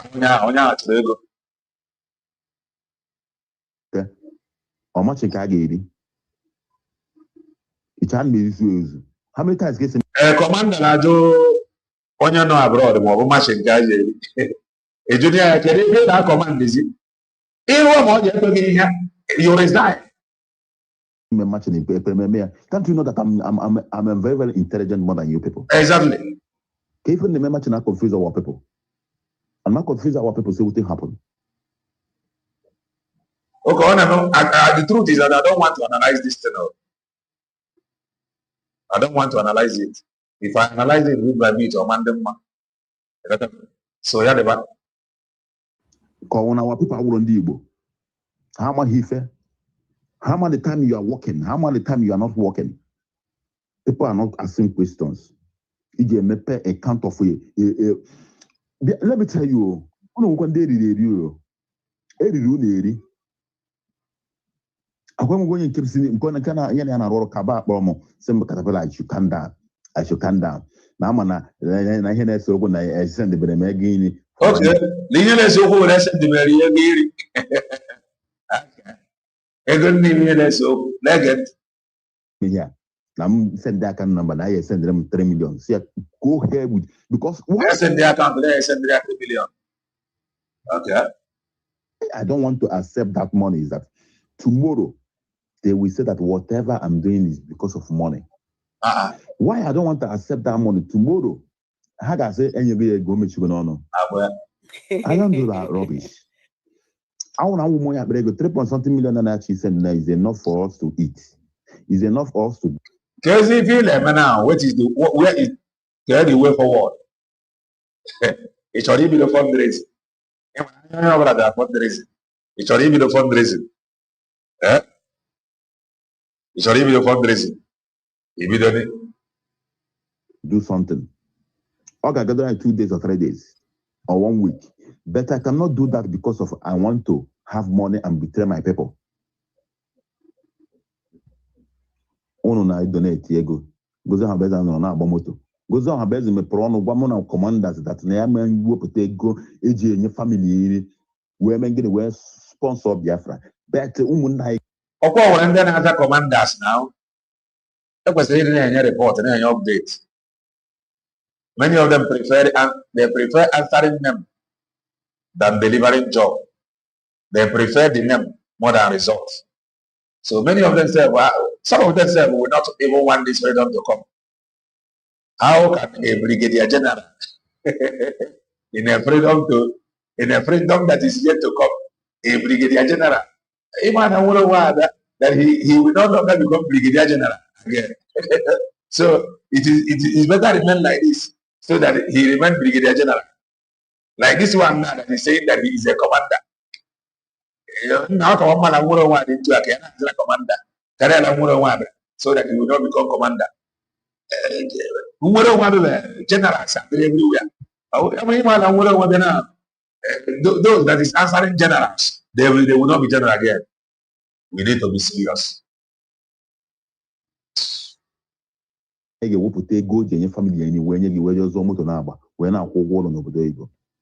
Living fine with your children, training your children. Who is deceiving who? And coming, I have a lot of evidence. Yes, he is coming. In Kitchener, I will come after that people. If China some wuru, one day na hand exo China some wuru, we need our people. Deceive world, deceive world. Sorry. No grief for anybody to deceive you. Don't be too emotional. You don't take. More we are formidable. I don't know.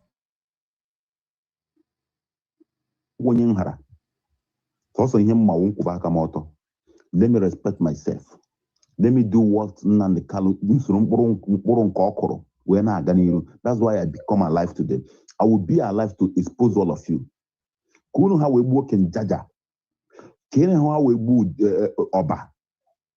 China somebody will never go free. Nigeria now to the more than I took it. Oh, China Saburu can judge one. It's not China Saburi. China now to the more. China Samoru. If I have a young people, I be able to defend your only bubble. 90 to 80% of the enemy are buying. I can buy it. If you like, believe. If you like, don't. Well, like H-man here. But Mohammed Abbas. By clinking Jaja. If somebody Bajira can Biafra or can protect Biafra because of Nile, people love the guy in Anambra State. You are working. China Samuru, you are working with why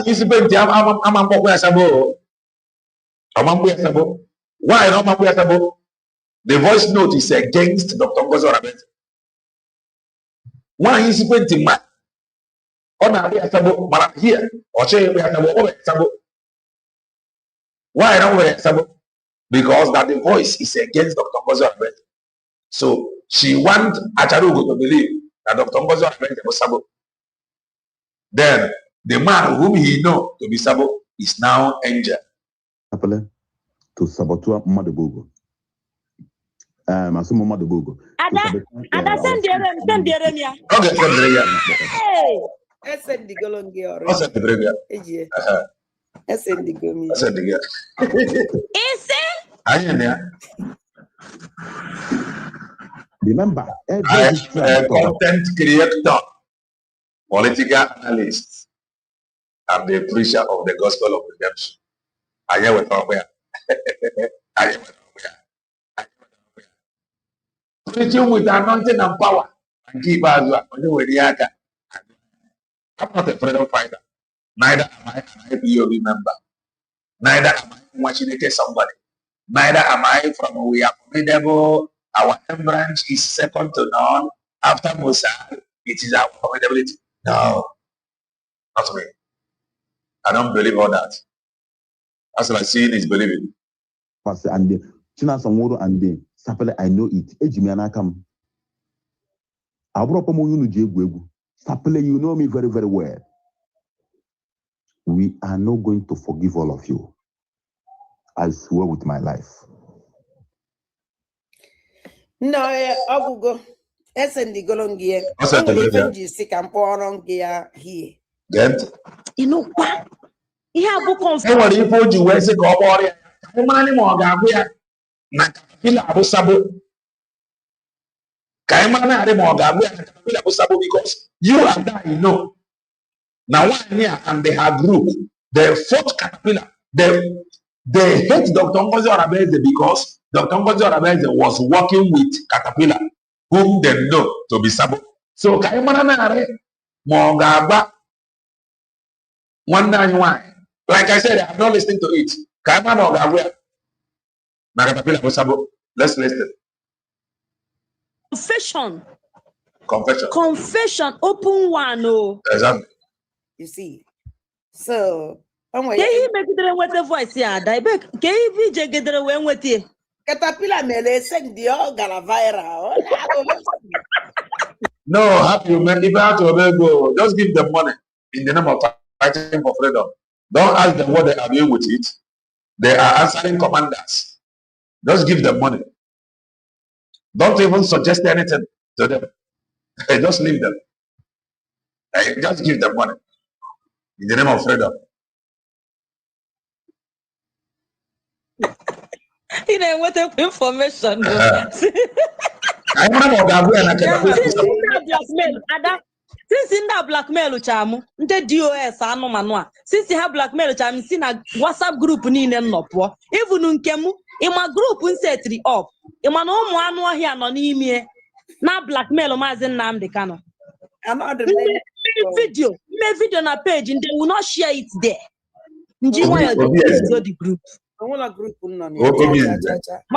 announce him anywhere announce him in any group no now I know on WhatsApp group on WhatsApp group now Caterpillar Kuolo against Dr. Ngozi Orebeze.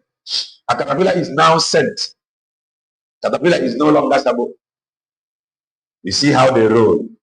Anything to fight Dr. Ngozi Orebeze goes. Even demon. Even China Samoro Putana. China Samoro Efrahala Polona. Or Putana second of Dr. Ngozi Orebeze was Sabo. They are going to play it. What can I China Samoro Dr. Ngozi Orebeze was Sabo? Divine. What do all this the only go WhatsApp group here for Nakata to no case no and it's obviously it is all about WhatsApp money. group no here. All about money. And when if I could that place name we see I walk and then when I'm that time. Yanji went where I wasn't careful because in Welike I told him ki ku basalifa Caterpillar the reason imagine chuck you basali because or much anything. Okay, what I don't care, Danny no. Okay, I told Moga, you only and they make only man know if in Kate Young came out that know if you know name. Okay, what I go. Man, now at least this one, I get some certain things a Caterpillar could hear. It is shock in here because a man know like this sapila or something. No, you know them. Anyway, you can Magama no course in man, I can't go because now I could no more. Of my because ono into it.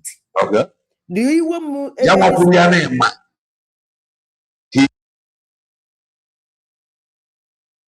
Caterpillar on life from the beginning blackmail no for batobie and don't want idea. Oh yeah. This ceremony about that time. And the secondary first ceremony Caterpillar on that now. This thing goes all about the on a fight.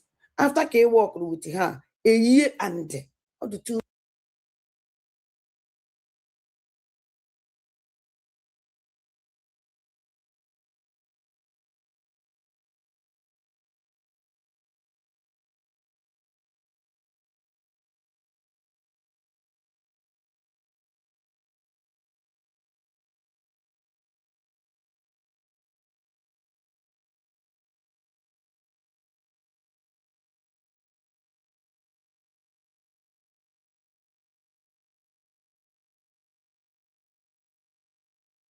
too much now.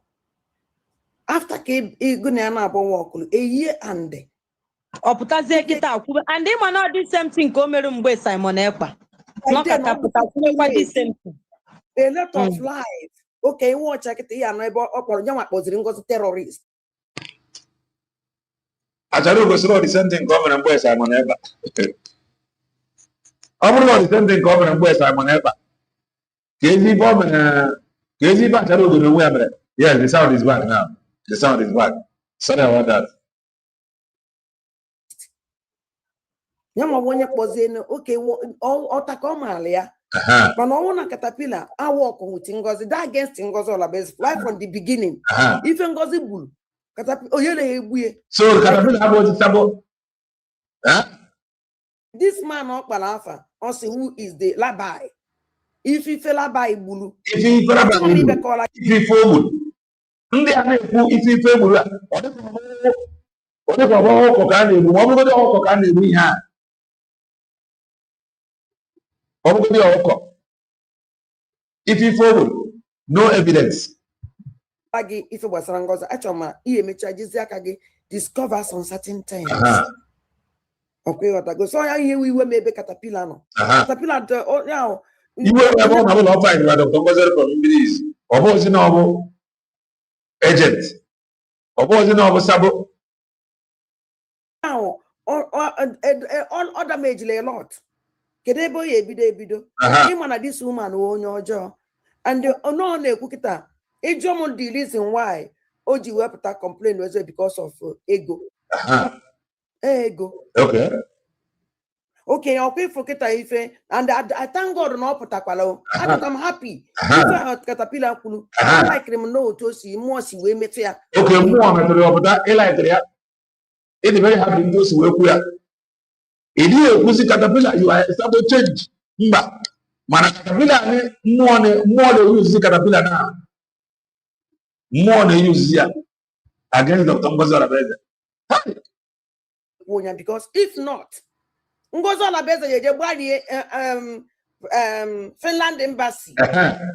And that one in Finland embassy, I has no Obato be sending. Obato be in Finland. If you plan of these people, and actually crying wall by every corner.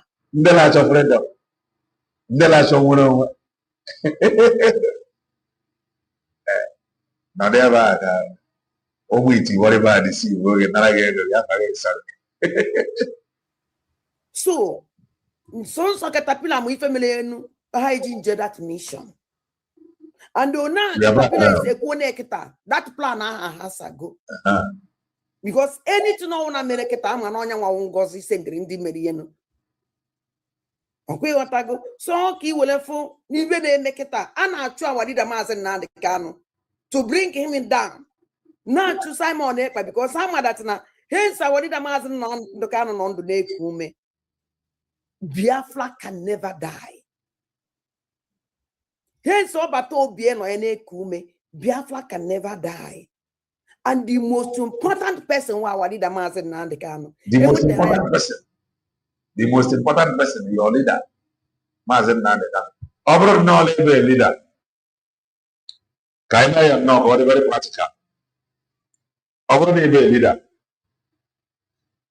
Ne lead na wamboni ni na ba. Ne receive ukwojo nina.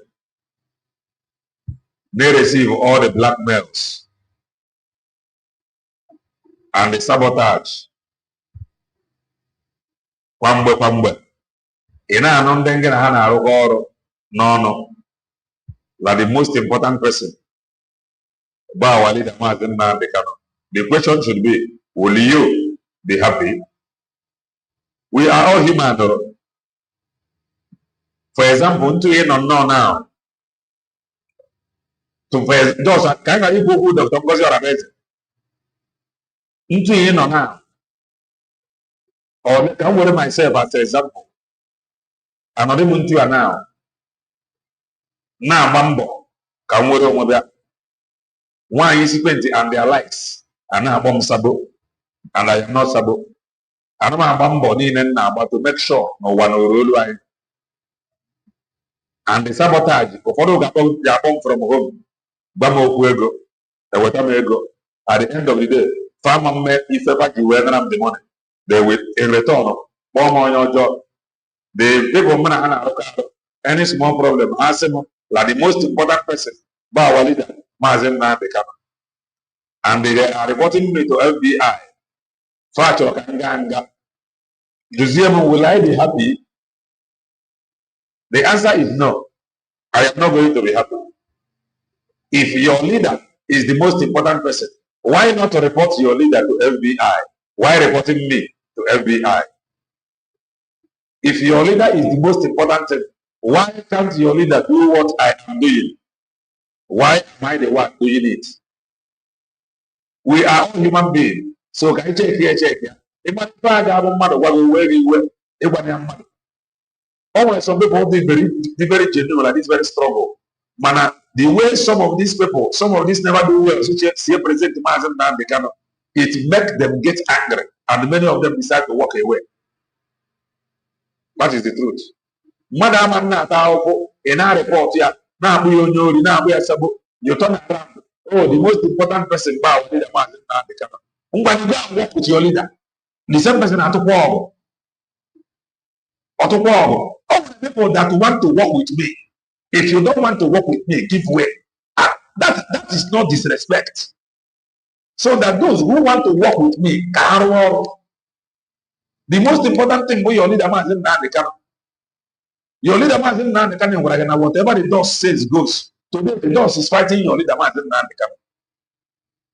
What have you done to make sure that you advance that struggle, that cause of your leader, Mazen Nnamdi Kanu? You have done nothing.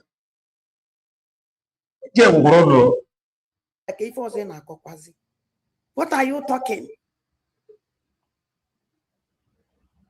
Oh, but Obie, was moral because someone what our leader Obi more but Obie ya joy.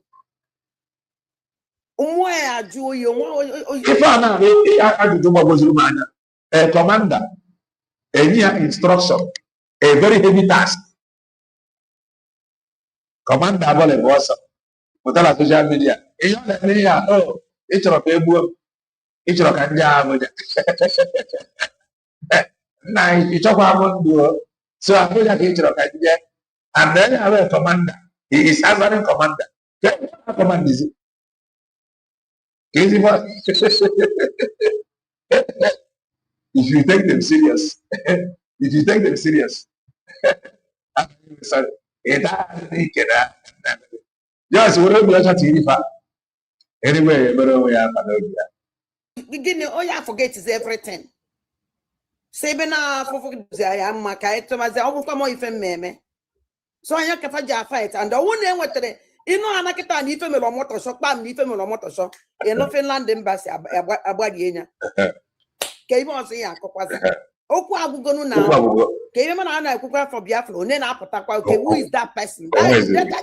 That is the end. Yes. But at that, no obey what the embassy, what motosha menka, what Yanambra, or Yaka Biafra gauge, Biabicon. Nay, I didn't know what in a fight, man, Biafra. In a fight, man, in a video, I don't want to get angry. Charugo is now asking question. What it is good though. In a Cobia. But when I did a man the Kanu to see a man because if ever thinking ever now, this is the reason just what I wanted a man the Kanu on a limb. Plants, yeah. You got to go. Make a Biafra. I want to stop that Biafra to not obey me, Haka Biafra gauge. If you're here, Queserena, to these people. Okay. Eh? And I'm not coming here, but I the phone name. No, not going to email you. Block why now. But my block, yeah, no, here. More. My block of one mother not for me. I think I see menu chalk on that and I'm with walk again. Okay, what you Finland embassy or now Biafra Abiana or that embassy Biafra Abiana or again. I got a room. Get the meaning of that thing. Stop that Biafra to know because I bought the imagine no but Obiana. I asked in the Finland, but that's now. Case I was the case here on the Finland. Okay, my put on social media. Bido Chile, Kuno, but Obia sending. And the Finland will keep believe, huh? You see, now I was sending the Jamie and the Finland they will believe. I say no, I believe. When you hear Kulie, they will believe it. And the sentence I wanted to keep for plan. Why Finland embassy? Why that Finland? Actually, they don't want to go to Abuja to contend with Abuja. Abuja oh la neba ya kada neba ya babasiana no villages abandon their village babara ja onye kuo ya buru no kuo ala no na villages ya pasiri o so eba ka nworo onwe ya freedom fighters send her. Or you have an aju. Why Finland? Why Finland? Exactly. Why Finland? Finland that they disturb Nigeria. After all of Finland, they fall into Nigerians game. By email about to be family. Now Egypt is embassy. Kill for the evil. Kill for the evil. Onya Kanji now. We need to come together. We need to come together. Come together to do what now? What do you want to do together? We need to come together. To do what? Exactly. What are you doing together? Can you get together? Our leader man is not the camp. Full step, our leader man is not the camp. Our leader man is not the camp. Said we come together. The gangsters, not like US, they are very angry. Very angry. With Mazin now, they cannot deal with me. These guys, deal. Sister, to expose any influence on what he can, email what did a Mazin now the kind of affect. That Simon Ek and Joke affect. Uh-huh. And they put make it sure that I will and the buy the danger no for this attack. yes. Because in the buy am a being danger no. Or they who our angel, our angel. Or they who our angel. Or the angel Arabia. About this Fulani terrorist and I name na nifa. How that na I won't do I had or self. I had draw self. And I in the media. When you know na media kita ndo tungoza kita. Ije na nketa kai television kita muko na eme analyze. Ije na nke muka na eme ana. Ije na nketa kelenna. Man on enye joy Adam happy. Acharu go chose ka eme ya analyze obutane awari ya. Acharu go chose ka eme ya analyze obuta. Eme ya analyze we ya le. You know the reason? Analyze ha na-eme m program mmeka fa na-ewepụta were na-akọ m ọnụ. I like ya because ha na-eme my message na-eje far. I like ha na-enyere m aka na-share my message. I'm happy about that. Ọ naghị ewute m. Mana m nwe iweta na my platform mee ha analyze is an insult for me. Very big insult. Oh, CNN gile ma analyze. First news on the le ma analyze. Wana kelena TV make give up na e work here. First news gile ma analyze. Or they hide aja for. Ikewo. To their madam. Na fight their madam ha na onye na-eti nne ya ife. Ya na-azọkwa nne ya ọkwa ịma. Ehe na ọnwụ m ka ị na-eti efu mgbe m na na-ese maka ọbata obi ọ maka na ị na-eme ọnwụ ka ị na-eme attack direct ọbata obi mmedawa no endigo ka ha agago aka na ka anyị na-abọzi anyị na-akpazi asị nke ha agago onye feel that na ọbata obi emejọrọ anya je ka ya na-ese ọtụ ọma nji achala ugo wee dozi never nwe ihe gbasara mụ na ha onye lu onye akpọpụta nwunye ebiazie gbaba saga. I am done. Thank you. Nọ na ya with peace. Thank you. Thank you. You are done for saga. Thank you. Thank you. I am there for saga. If I need to go to one occasion, if you stick to it, all the man, upon there, they are not in a saga. No peace. Audio clear. Peace come. Everyone put that na these people to do Simon Ekpaka. Na akpọ onye ọjọọ mana ha nwa bụ di onye ọjọọ si na ọ na-alụgo ego wile na ọchị na-asa n'ala ego ya na ndị otie ha nwa bụ ndị na-ala ego Simon ọ na-ala ego ejide na Finland the same day nkwapụtakwalụ si na Maazị Nnamdi Kanu na-alụgo ego the same chi na-asa this lying tongue si na Maazị Nnamdi Kanu na-ala ego ya nwapụtakwalụ gwa anyị na Simon Ekpa na-alụgo ego na agwa anyị ego na-akwụlo this guy without evidence. So now do I want to get this way, man. Here in the Gumba. On Andrea. Ifulia, otu aka ndị asị apụta na-atụgharị asị oke na ha asị na Maazị Nnamdi Kanu na-alụkọ with Simon all this while. Onye meloji wee kwekpọ ya afa. Onye meleji gụnwa zina gụnwakwa na ị na-emezi. Ọla akpọ ga-akọ nwere ihe na-arụ. Awon ihe lebe. Ọ bụrụ na ọ bụ ya ga-akọ you prove him wrong. Onye ezi ọrụ ka ọ bụ onye nke akpọrọ Sabo Dr. Ngozi Onabeze Ekwechiri working with a man whom they know as Sabo. Today, the same man whom everybody knows as Sabo is calling Dr. Ngozi Onabeze Sabo. That sounds funny, right? Again, ebe Maazị Nnamdi Kanu na-alụkọ with Simon, why na imekwazi ka ọ lụkọba with you? Ifuru na ifelugo, nya ka o ji wee follow Simon. Ifunu ya, asili aka dị. Imagine ndị klasịrị 5 years ada otu onye nọ na inwe ike ịkụ nwa asịrị for 5 years otu onye dị kịta Why is it young? Oh, yeah, 5 years. Then it might from when the fight up to now, 5 years. 5 years. 5 years. 5 years. Efulia, mana ha kwuru bi asịrị continue kwa na aki at you now. So ị ga-eji enwe ma na ndị I mean who well for this movement. So ha bụ ndị ha na mmadụ ga-alụkọ. The same thing ha na epedu n'isi Simon bụ ihe ha na-eme.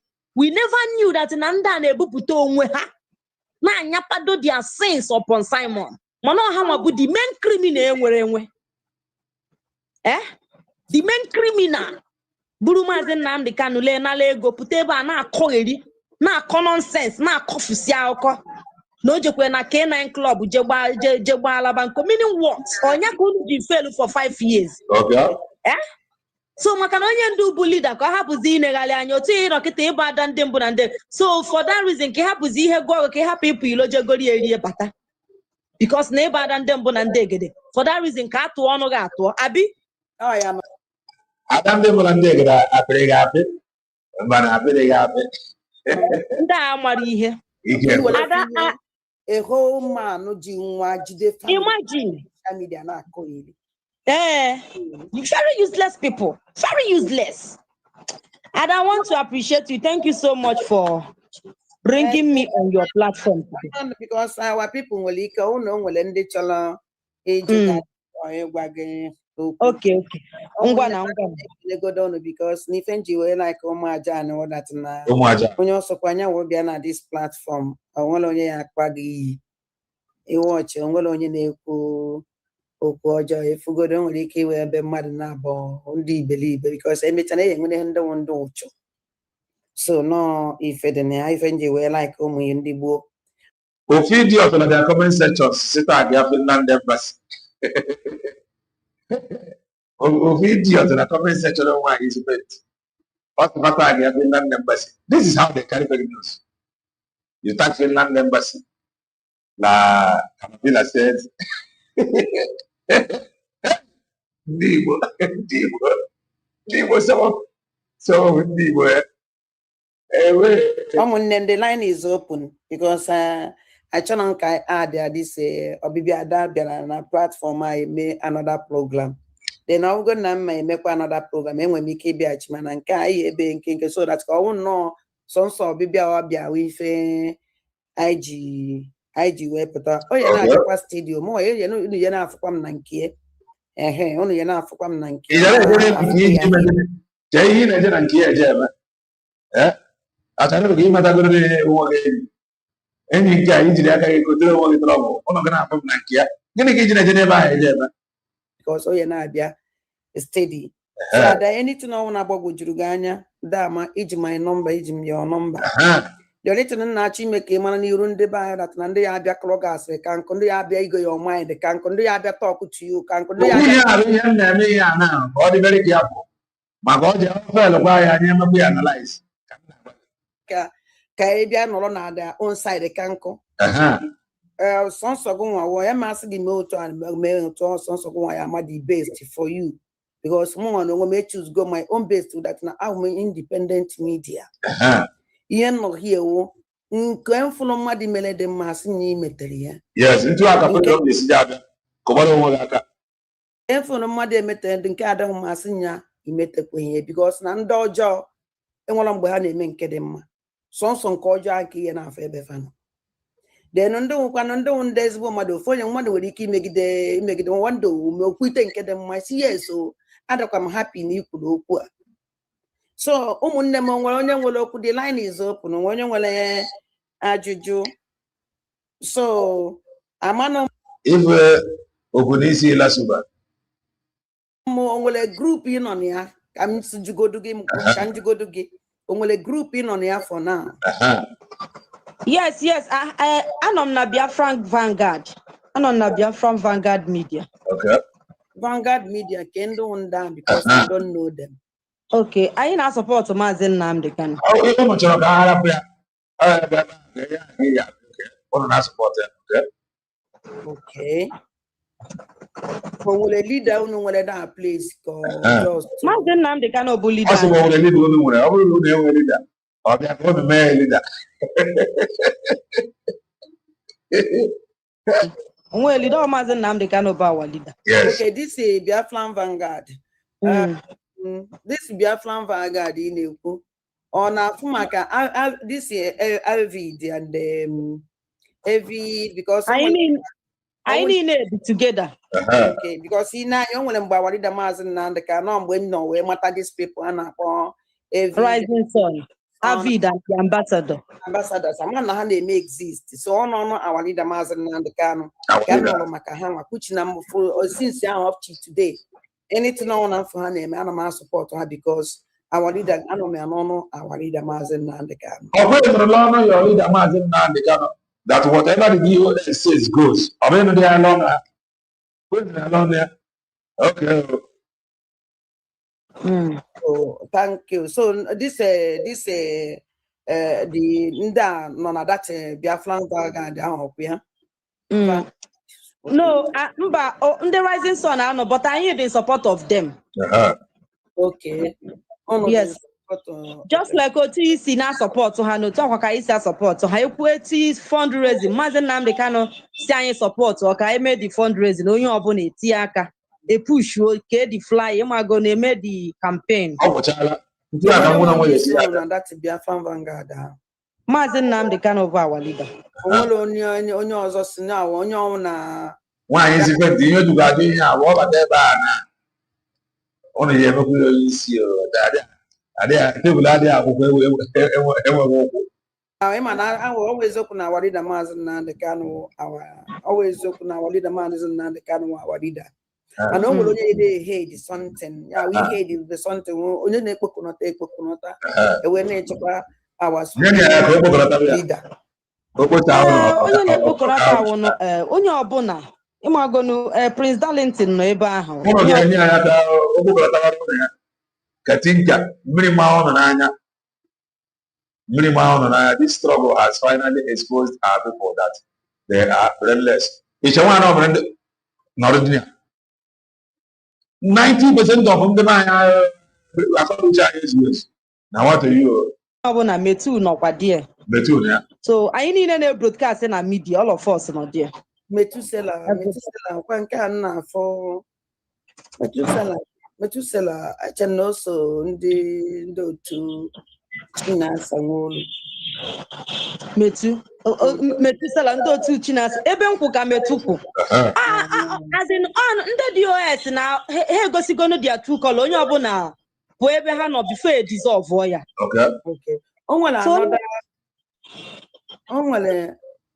Another question on challenge because you judge away bend the money name to Gasiaka. Because all come on equally alive. I didn't have to comment to another man for the one to why is it to know? Now under my and job going forward. Now what has your wing there? She know. He believe or a guy called who go with the child about Walida Mazen can you recall who go with the child there? Since that visit to myself and up on a Finland prison, from that visit, everything changed. What she was expecting before God, or what she was expecting from that visit, she did not get it. From that visit, she lose hope. If an hour I need a she know no under myself and going forward. No, but I see on the over. Oh, I need a Mazen Nandicano. I want the Mazen Nandicano. Since that visit. So don't forget. If OJT, I want the Mazen Nandicano. Only of them over. Was the Mazen Nandicano. Only of them actually go. I want the Mazen Nandicano. Comment. I know they see comment. Okay. Like Emmanuel and we be like Kuloku in the book when I say maka Benjamin Madibu. And then Benjamin Madibu like many people see affair which more and women so affair like that. So I tell him Benjamin Madibu because I see on I see man. Benjamin Madibu so na only sinde our leader Mazen also Nanda our leader Mazen na especially from the security network. Benjamin Madibu Nukutolo our leader Mazen Nanda Canon Manambe our leader Mazen Nanda Cano ano here. That's Benjamin Madibu so Hasa Eastern Security Network by Esa on a drop off. And the secondary that na Ewacha Benjamin Madibu is best friend of Gaddafi, and Benjamin is best friend of Ifeanyi Ejiofor. And them if Ifeanyi Ejiofor na case our leader Mazen Nnamdi Kanu watch. If I'm about conflict of interest, you got to go. According to her, if I Ejiofor na Madibu Ebi. Now, if I Ejiofor is no longer defending Mazen Nnamdi Kanu. Now, if I Ejiofor is in peace with IPOBDOS and Madibu is not, conflict of interest. This very strong this very struggle, a whole lot has really gone wrong. When I am at 8 points, because in about a guy, quite funny, with Chimezi, a food that also the enemy of our leader, which is Benjamin, one of his friends. Right, that side because okay.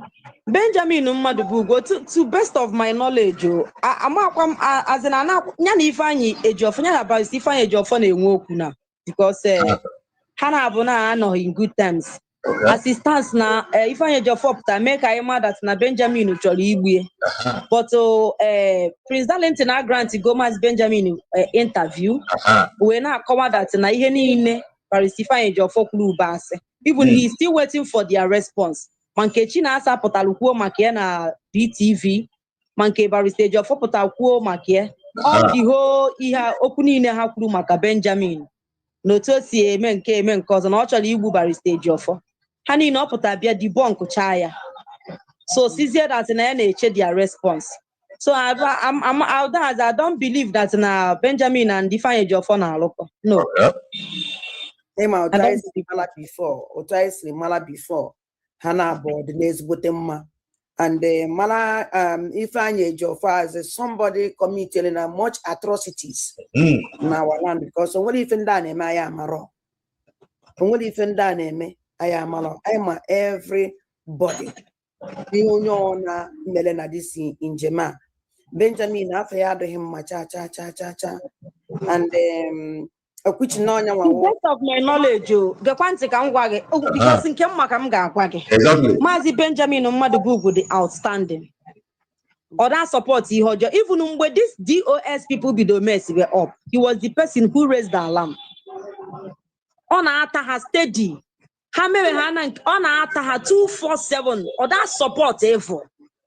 And the only court here Mazen Nnamdi Kanu na appear Mazi Benjamin down or dear. Okay.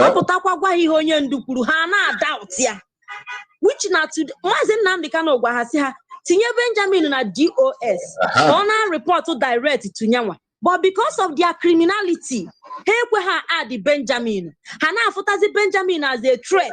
Because Ebe Madubelo Kifudebelu. Forget him na social media.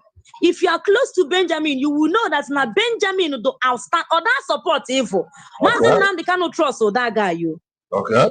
When you Mazen Nnamdi Kanu get men are happy with Benjamin. Okay. I'm telling you, the man has been as in Mazen Nnamdi Kanu send there has Tinyanu this man na DOS. Now I'm Cholokona report to me direct. But because of the brown envelope, the ex-DOS in Nathan the Eastern governors and senators, bribe Hana Nalo, they saw Benjamin as a threat. Na hatinye ni mehana noga wapu hafo. Till today, he kwere until DOS yasa. Mana, because this Kaya Kivo different are very, very important. Because I personally this kind of thing, this Benjamin Madibu Guana, I need na affairs on your jaw, is what on your jaw, even one na when all know what. So I won't know what he keep with a Galantia interview.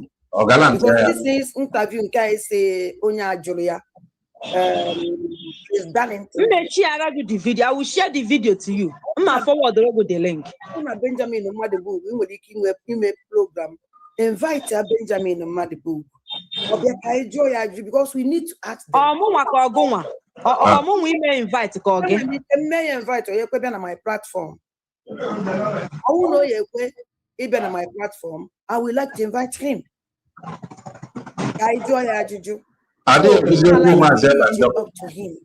I will know you like it. I may interview. I'm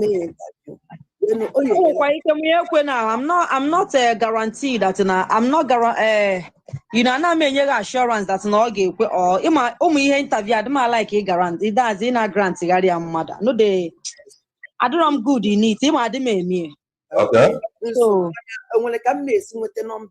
Because I like I make a number. Last Superman. Now going forward, she has no place. Or she has nothing to offer to Mazen Banjoko, you know. So up on her completely.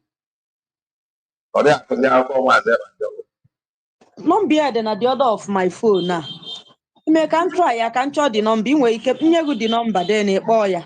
Or when I'm up when we keep the number, send the elegant. Yes. I only Go Mazi Benjamin, you will find out that that man the whiter than white and whiter than snow. Because a whole lot that man, him not so many things he gave maybe Onya koge jibu odas okpogonu kokwu hold on. Nde DOS melalo. Amam kan ge si do one kwuo ihe. These people caused a lot of damages in this movement. Okay. And they deceived a lot of people. Okay. They did. And they put us in our kanu. That's ebeni na rasa and onye ndu achoro ka everywhere rasa. All choro peace. He wants peace. With who? In Afiana. So I don't know, but I will look for his number. Don't worry. I will look for the number. Don't worry. Okay. I'm very, very happy. I tell you, she have nothing to offer. Never Mazep and Dokona again. Nothing. So Mazep are doing a great job here. Well done, Darren. Happy now Benjamin Madibu because so you I need Abia together. Then in all with these things that you see happening now, it must happen. And no man can stop it. Okay, happen. I get better got to one thing. And that one thing for freedom. That freedom we US very declared and we move with speed. If any now again, if any now, over 5 can't Mother 5 go and move mountain. That is the truth. If any now, gachi kotar. Over now 5 people only genuine and sincere. 5 of them are going to go. I'm telling you. But the man only good na bono. The king could not DOS. Yes, I understand. A lot. And the only one I free and China Sangulu na the number. Now support for on our support if China Sangulu and this guy Anna Papa if I need job for because that man committed a lot of atrocities and the Benjamin Madibu being to be his friend. Okay, so I'm mad happy. We maybe no one you can watch this program now. So because all you need now you clear. I need an idea together. So now idea together with open mind. Yes. My yes, na mu no nya ko usi mu ne na be ike na. Yes. Mad, in fact, mad very happy. So go on that together. Malone on Jay not together a cabinet at the end of the day. On a cabinet, Malaga. On Janile not together in the declaration. What happened to that togetherness? Time of the You know, then all those amount and position with you. Oh yeah, they are very good and fine because yeah, no problem. Obugodo na obia he ikpo ya na phone go na ekpa okowala at least it's still okay, but I don't know. I will look for the number, Sha. Don't worry. No, that na for me, okay, because was if I is for me, for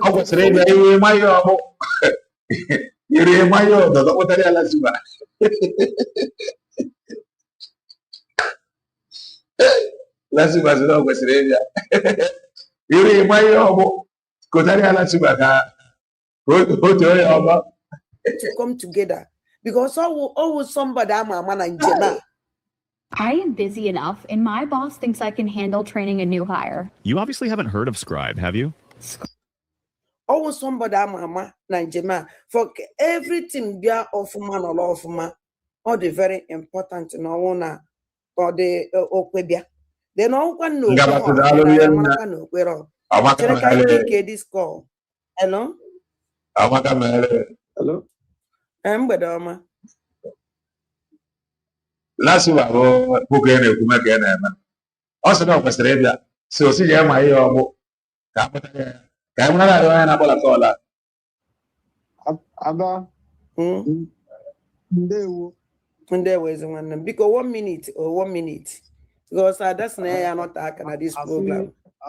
I feel speak in English because I am not too savvy speak in English. But if when you speak, I will hear. No, okay, go ahead. We'll go ahead with English, no problem. Okay. There is few questions I have. This group when on I want just we are very far. Very, very far. So, I'm not but you get question. You get question. Manabu Muro one is Muro one of your children, Mama Fly. So, what of the Biafra government advice? The people that are taking care of mass information. Which group you are talking? I don't understand which group. That is the one that Papa Sovan and other one is. Do you see me in any group? You don't have to be in the group, but it's not the lawyer, not an allusion. And then you work with Edman and Benice. So you are a sabot. You work with all the saboteurs, according to you. You know why they ask? Because I hear when you with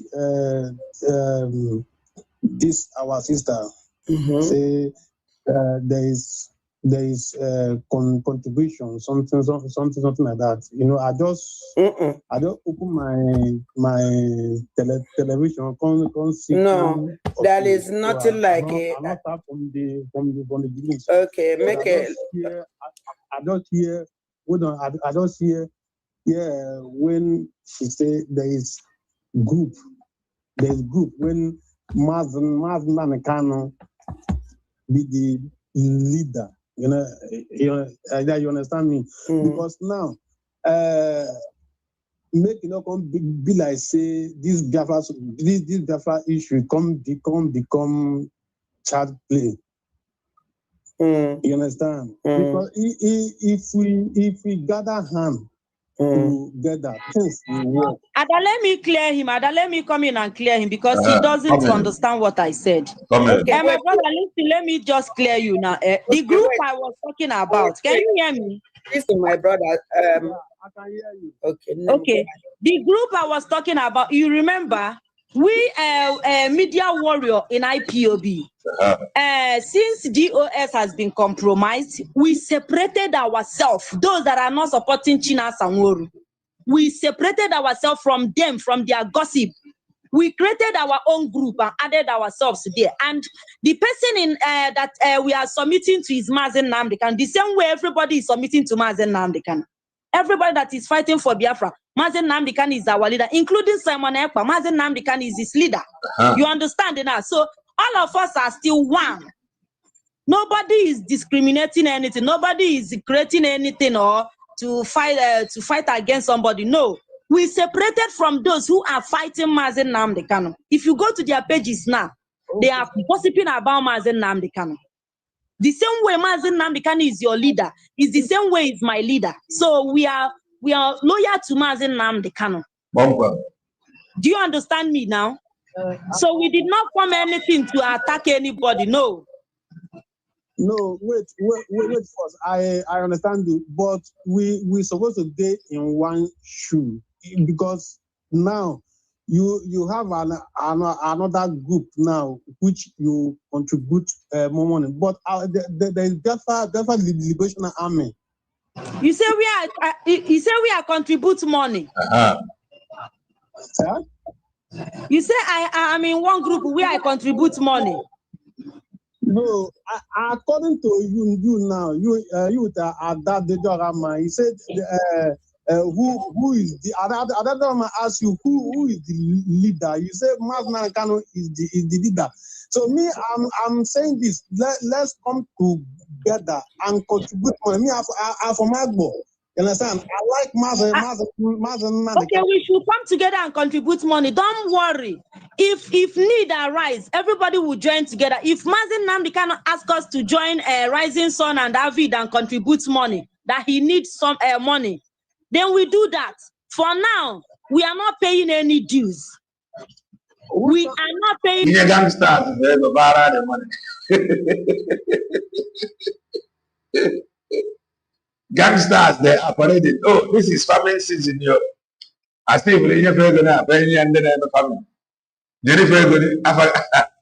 Sorry. In any dues for now until Mazen Nnamdi can say otherwise. Everybody should hold their money.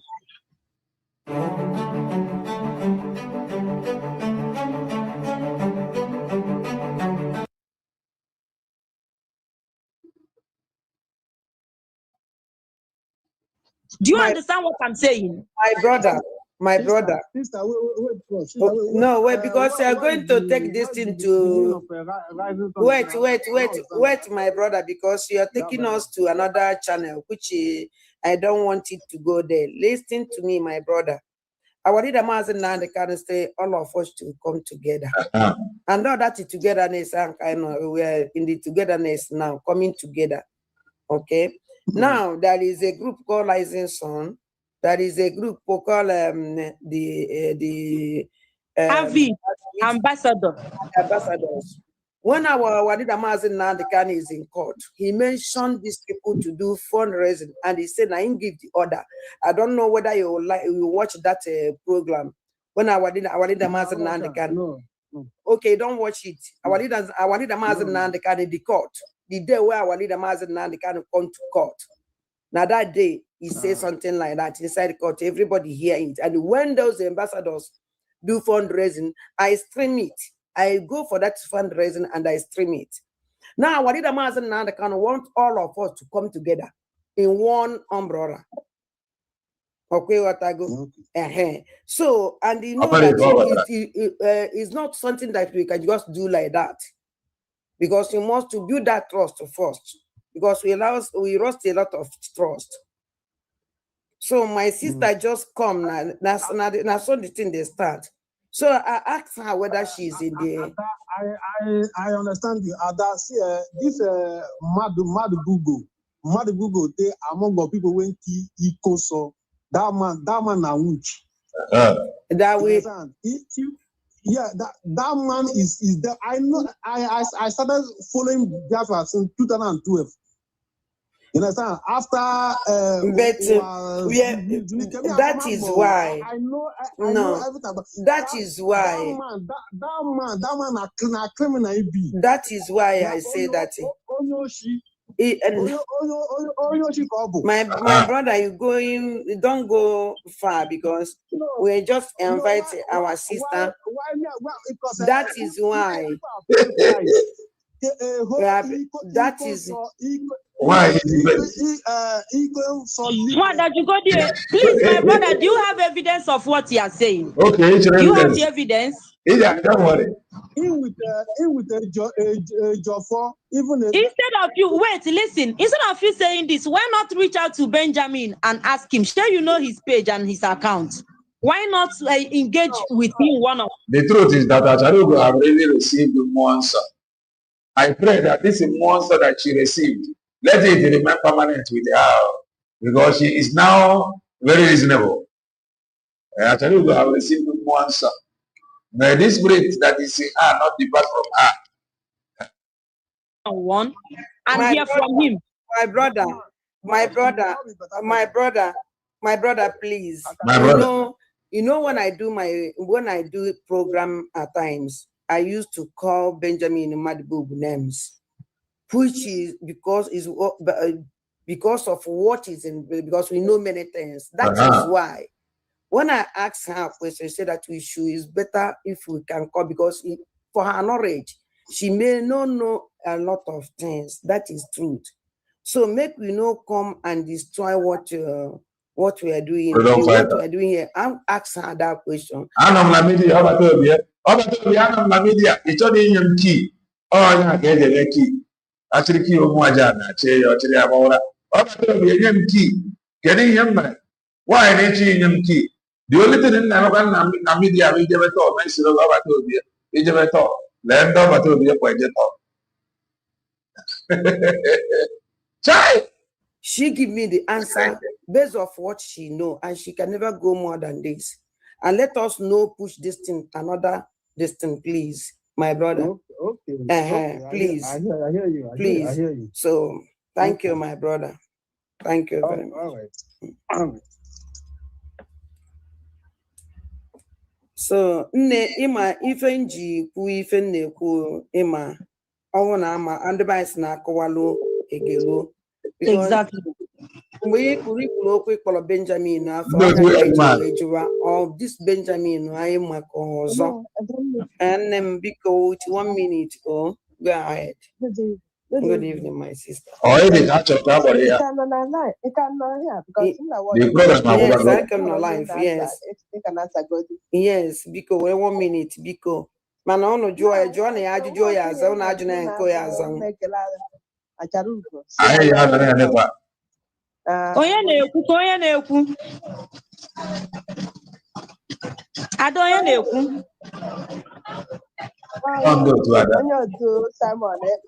Simon, it's my, I can take Simon as my son. Man, I don't good in a jar. You go there for only I didn't call only I did somehow familiar.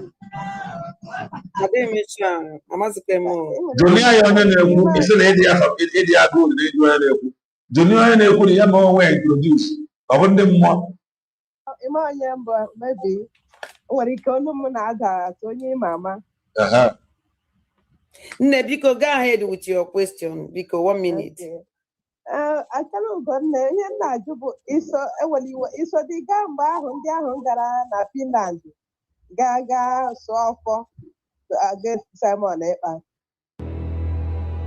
Q, now available in crayfish. That's lovely. Because just one question. So and I'm go DJ Nzuzu so mwega. He have work of that's the journey of shame. So moge. La media mba oso nga njem ahụ oso nga ejilo otu nwaanyị soji ije ahụ ejilo Okay, you know, Idushan also wega. Idushan order. Yes, I'm not there. Ejilon also je. Mbe so I for you also je. Then forgive me. I'll go to them for a young one. I say, Asaru gonna do the show. Yabuni so Jenny got piece of gal Finland. Gaga swari of far because the offer. The women, DDoS, Yahoo, or Yahoo. Other may have said that one by one because they destroy Biafra. About Simon, they destroy Biafra. That's my own contribution. Because you are right, my sister. Those people, those gossipers, the same Denketa no one caught Thomas and Nam, they can go to their platform. Most especially in Kameli Huki Huefo, and Geneva Patrick came. Very useless people. They are the people now destroying Mazen Namdekano's name. Destroy you with because I am the one for our leader. I am my own. Thank you. Thank you.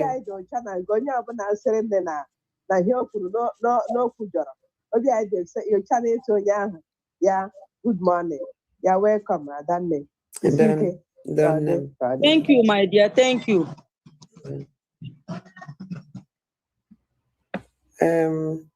I don't want to challenge Madijuro. Ajuju ahụ o sikwere ike o mana ma like ikili egwu Ajuju akalia da ajuju akalia. Ajuju no ne ka nna aza the self. Every is out to do that. Ole he's out. What's not the Jack? Acha sorry was jo ikwesịrị I want to go to Ajuju na Ajukwu are difficult anyway. What's not difficult? Hello. I don't remember that. Oh, bien, c'est moi dans mes années. Oh, yes. Oh, yeah, but obvious about obvious the radio wajan. Honorable Nimbo than that. I give me. That will Anna by. I make a playing game. There was one Nigeria. There was. Nigeria, I got on the phone. Bob Rabbit, you think here. Obiki, your last problem. He's a Nigeria. All right, Nigeria. Bob Rabbit, you are on the right team. Yeah, make like we go to Akaka, make like one night actually.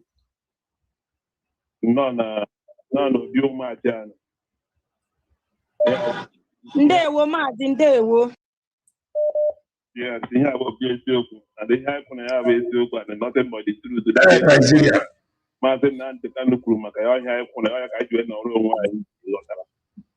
I want to know why each and because I don't let you and when I been Nigeria allow president this to be your guy. To the point that they have to call Nigeria. They have your opinion. Oh, yes, and now you got what is it? Oh, yes. I don't really. Oh, yes, he's a Nigeria. Only weapon, only weapon all the time. He's always available. I contribute something. I did have my water. Because when you learn a book and a hard truth, I saw you on I watch. I got him something. Man, when you make the water. So when I just can't sorry, and the person on your joint here, you also. I didn't hear you. Yeah, onu gonna put. Yeah, you can sorry. I don't sorry you much. I look at sorry you as well personally, water. Because always we can see the best was to make it a bachari and water. Here, sorry you would beat the allegation neither had the boy over so be. Any of all this because I'm watch program even now. I'm go back to old programs and I watch. But with any 80 days. Okay, obvious. I don't go back to old program I watch. When I watch here, why is spent here? I remember.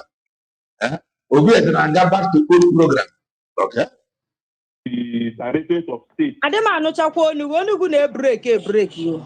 Your voice is breaking. Hello,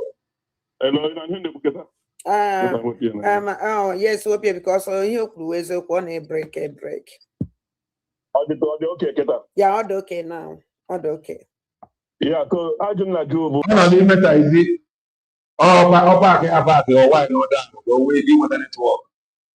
Is a Nigerian. Actually, I do not agree. I will hear Basara. All those allegations, because to me, as a person, and me so when coming as like 100% of those allegations, allegation can with the there's no evidence to prove it. Which is so in evidence. Maranki and a good of numbers are evidence. I go see today now, I confirm some of them. Nihu Chukuna Nihu when any document or any written letter or anything from the Department of Directorate of State in the DOS members has been sent it to the media team. When that time when put all this allegation, this Simon, when something like that, like any evidence each right now, you will keep presenting so much and almost Biafra. Nna genti onweghị n'ihe anụnwa dokumenti ha ji meeting ka ha na-akpọ anyị nọ na group WhatsApp group akpọrọ ya Media Warrior WhatsApp group ebe a ka ha na-agada anyị na-atụ asịrị a and ọ na-abụ agadacha Chinasa Nworu na-abata Chinasa Nworu bụ ihe a niile n'isi so ha ede ni document meeting ka a na-akpọ meeting ha kụwa asịrị akụcha onye ọbụla eburie n'obi pụta n'aka bash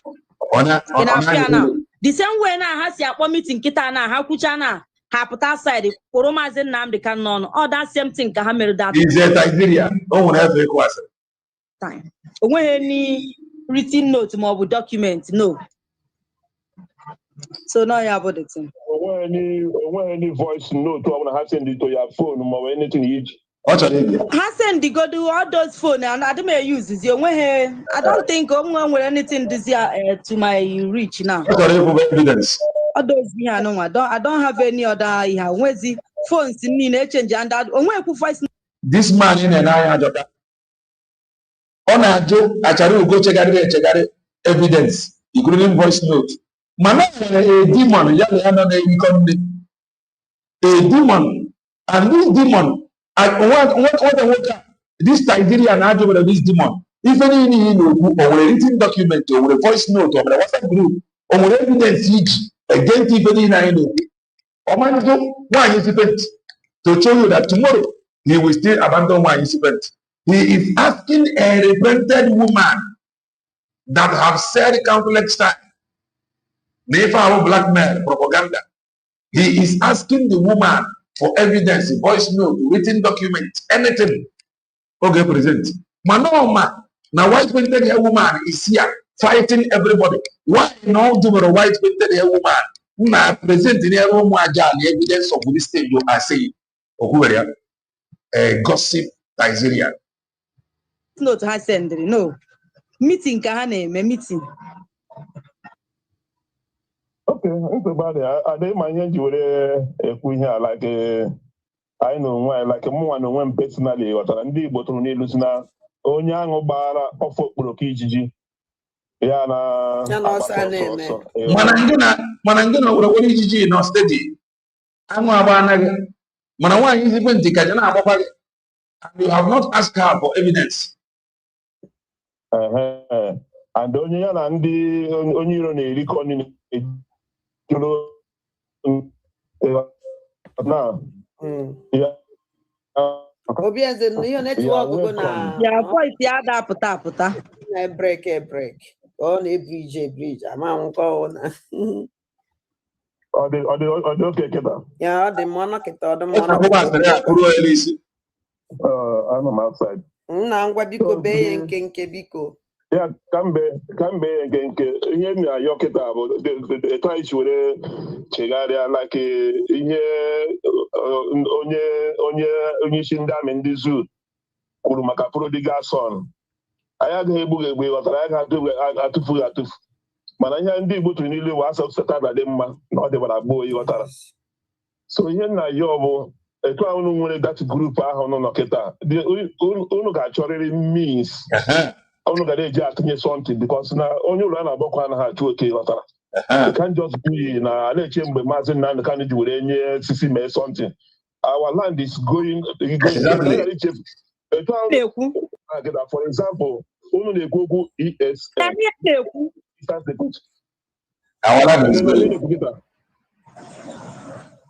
ị na-anụ ihe m na-ekwu Ada? Yes, your voice na-apụta nne m. Ọ na-apụta. Adịna ihe m na-ekwu? Yeah, nna biko, yes, anyị na-anụ. Yeah, the last ihe chọrọ iji akịta, like right now, almost all of them, their media team, ihe a na-ekwu okwu ewu Eastern Security Network, ESN. N'ime mmụọ na eziokwu ịgwa anyị nke bụ eziokwu, ka nwere anything like Eastern Security Network na-eme in any part of the Biafra land as of today? Yes, much.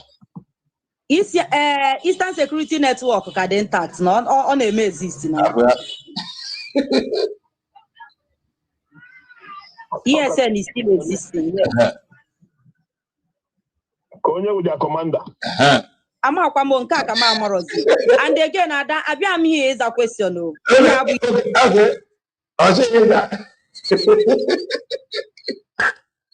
Onye na-adị commander ndị ESN ka ọ sị ndị arịa sọpụtara.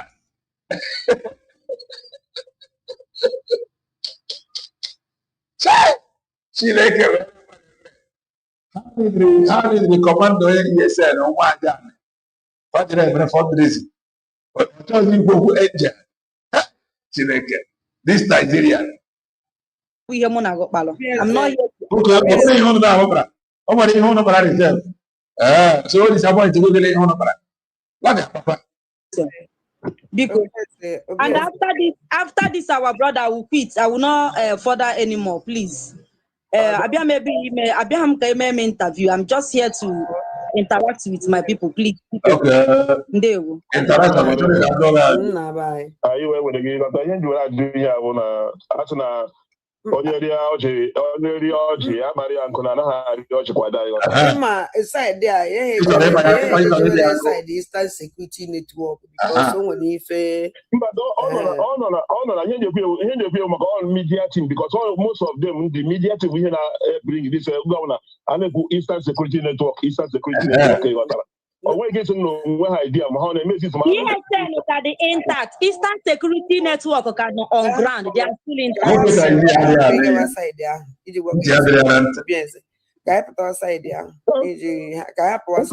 Because onwe ejisi gị ka hapụ ya because ụmụ maka ya ka o ji bịa ife ọbịa ka ọ bịa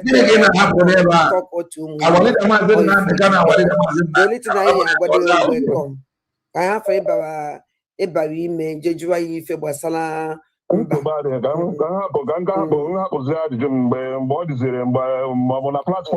kama na o nwere onye ọya awa ọwụlụ anyị yere ajụ ya ajụjụ ahụ mana ife o ji bịawa ọsọ ka ya bịa ka ya hapụ imebi ime ya mba ya o ji bịa ka ọ bịa tọk otu ụmụnne na-ekwe ka o si obi adịghị anyị mara ihe na-eme obi adịghị anyị mma na what is going because o kwuru kịta na Benjamin mmadụ bụ ugwu na ihe ojii were ekwu ọchọ ha kata esi mebie mere ojii were ekwu ihe na-aga on mgbe ndị DOS na-enwe problem and that na ahụ dị ọ gbara achọrọ ụgwọ gwara comment section nwaanyị izipent abụkwara achọrọ ụgwọ ka akara na platform nwaanyị izipent ka ngwa ọrịa ask her a serious question because her mouth is running like that. We don't trust her 100%. Aha! La platform ụmụ aja na enyo jere. Gozi JC 5MB. Ọ na asị jụọ achara ugo serious question na ya trust wa.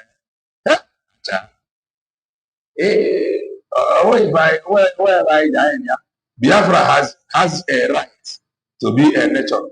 Acharugo asked for evidence on Benjamin, but did not ask for evidence on Simon. Mad people everywhere. Okay. This is from Bobby 8210. Please, ask her if she is on salary. ask the job on salary. In our comment section here. Okay. Sunday. 25360. Media warriors, my foot. Okay.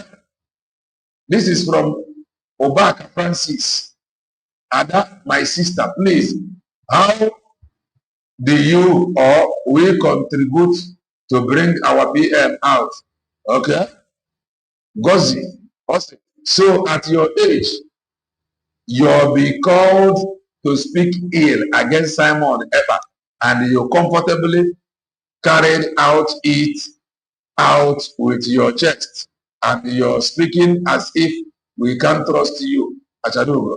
Na Umuaja many of them is for American Punch. Can never guys on Sunday. One Obi Ijiya Nam Obi Ijiya Nam. So Obi okay. This is from Oliver. Anozia Achanu Gobiko. Okay. Ada enter one chance bush. See the rubbish you brought to your platform. You will need to use your brain. Yeah. This is Biafra has a right, okay, to watch your platform. She is arrogant. This is from Chiedozie. We cannot trust her now. Chiedozie again. We can never trust her. From Chiedozie. Yes. From Biafra has a right to be a nation. Good job, Obieze. I am not as diplomatic as you are, but you exposed her. Commentary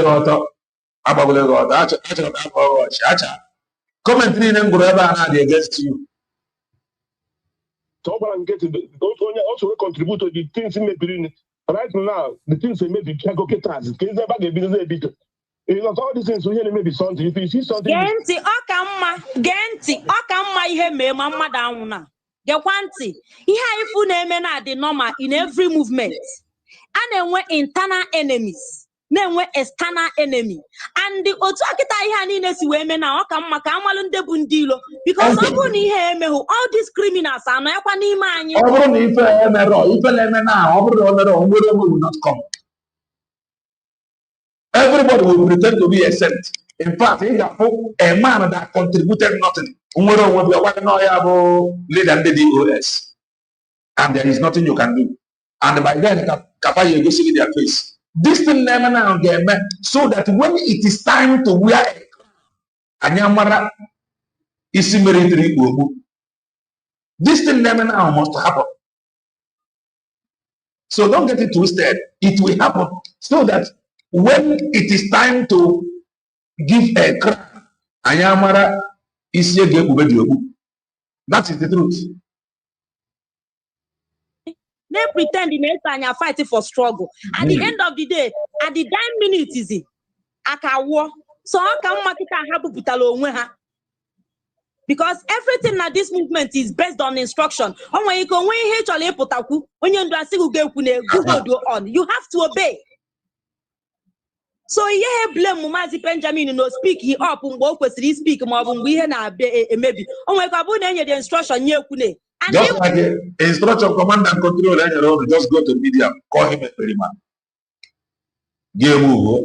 Instruction just go to the media. One day call him agent provocateur. Boy agent to my boy agent to serve his governance. Just go there. In the parliament video that he mopari a periman. Ugurole ke pari a periman. Jam also boy a periman.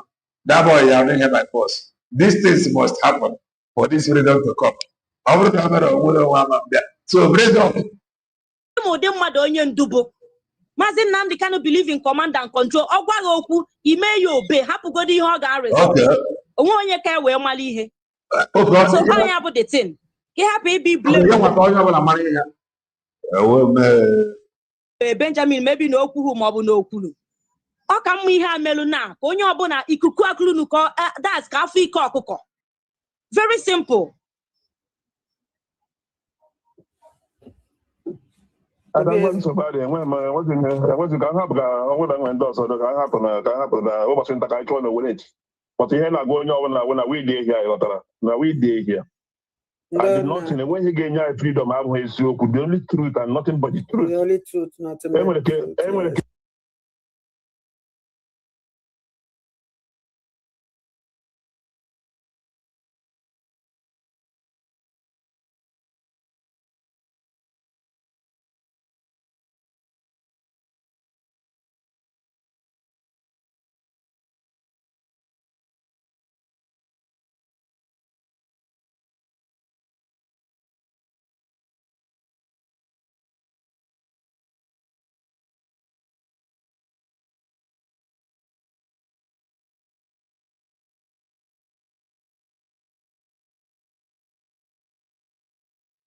I muted it. Sorry about that. So as I was saying, they can never for obvious. Now don't want easy pent. Obvious and I do 191 for evidence. Somebody that, let's use the word, somebody that have repented, call and evidence of what she is saying. Man obvious with somebody that have not repented. Obvious that man say why is pent. Please make sure they now with evidence so that tomorrow to apologize like but see somebody that have repented, see somebody that have realized her mistakes, they use or not only evidence, but somebody who have not repented, who have not shown evidence, will be exactly there with evidence. That is that with all the content. KCA mayor will not do anything, will not help us. I thought you see, the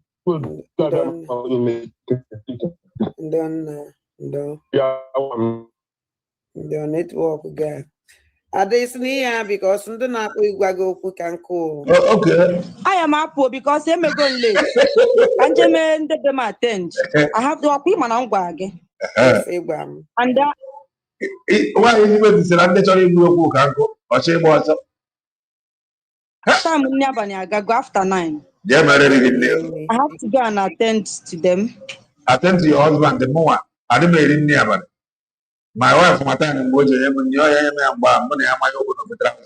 you go back to serve your husband. Come on, let's go. When you get for about 10 hours, said the message. Come on, the idiot will already more. Can we jump with them? The idiot can we jump? I'm not too belly because that one always opening no here. Because actually you always opening no here. So, Papa, because some may pick it their call, then I might say we actually contribute to their own mind. I contribute to their own mind. So what I will leave. Sound is fine. Okay, by coming because now no problem. I am very, very happy. I'm happy by okay. No, it's no problem. So what? Thank you. One day. All right. Please go, please go, please go. She is not sincere at all. Please go, please go. Acha.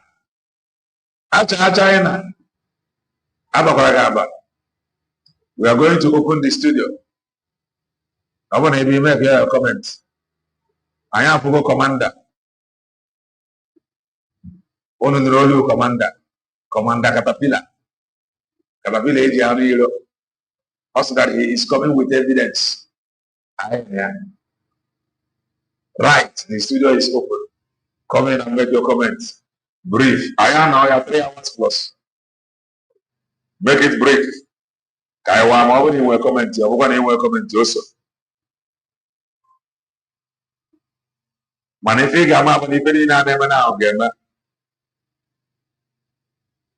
So that it just stopped the sound now. Oh, it was muted. Yes, Nah, they want more cool. So, into what zip me, I mute it. Oh, yeah, about it. Sorry about that. Legend did not, you know, grab the mic. Thank you, Mazi Kelena. Thank you so much. Mazi Kelena, thank you. Sometimes days like this are very good to experience, you know. Until you tell somebody that he knows nothing, the person will live and die in stupidity. Until you tell an idiot that, look, you knows nothing, and this is the right way, that person might live and die in stupidity. But it's better you tell an idiot that the way you are going, you will fall into a ditch, and the person snubs you, ignoring you and fall into the ditch, than you not telling him.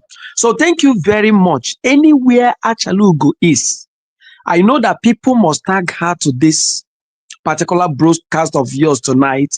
One, to let her know that if she sincerely came out to confess, she should go home and rest.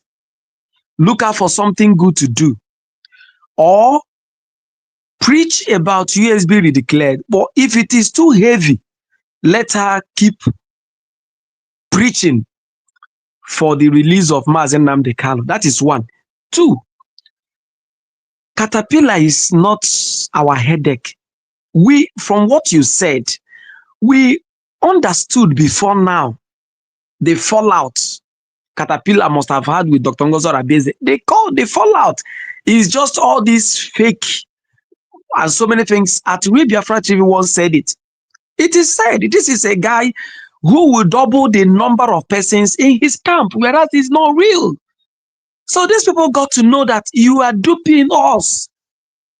You are coming the same way others have been coming. Why would you use this agitation? These are people, you see, the likes of Caterpillar are forever agitation members. You know what I mean, forever? Forever agitation members. If it will pass from me to my children and my children's children, let it continue. It's just like what Lazuba did and what she was accused of. She has prepared her son, Ogechuku, to carry on. Maybe Ogechuku will transfer you to your own children and it will continue as long as you are making money with it. And Mazi Kelena, I agree with you. A lot of people have made money with this. And a lot of people saw it because, you know, it's just like many in diaspora. Even if you are in Lagos or Abuja and there is an issue in your village, to contribute money and secure your village will not be a big deal. All these meetings will be, everybody should do something. People are coming to attack us. People must do something. So this is why some of these guys who saw themselves privileged, maybe you are commander, ordinary, you know, foot soldier, or whatever. It is some lazy guys came back to use that channel as a money-making avenue. So that is the fallout with Caterpillar. Who is Caterpillar? Which evidence? Dr. Ngozo Rabeze on a consideration ground. This was a guy that was abandoned by Mazi Nnamdi Kanu. Dr. Ngozo Rabeze on consideration say, if you think you are experienced, you can do this. Oh, come, let's try you. He tried and he failed.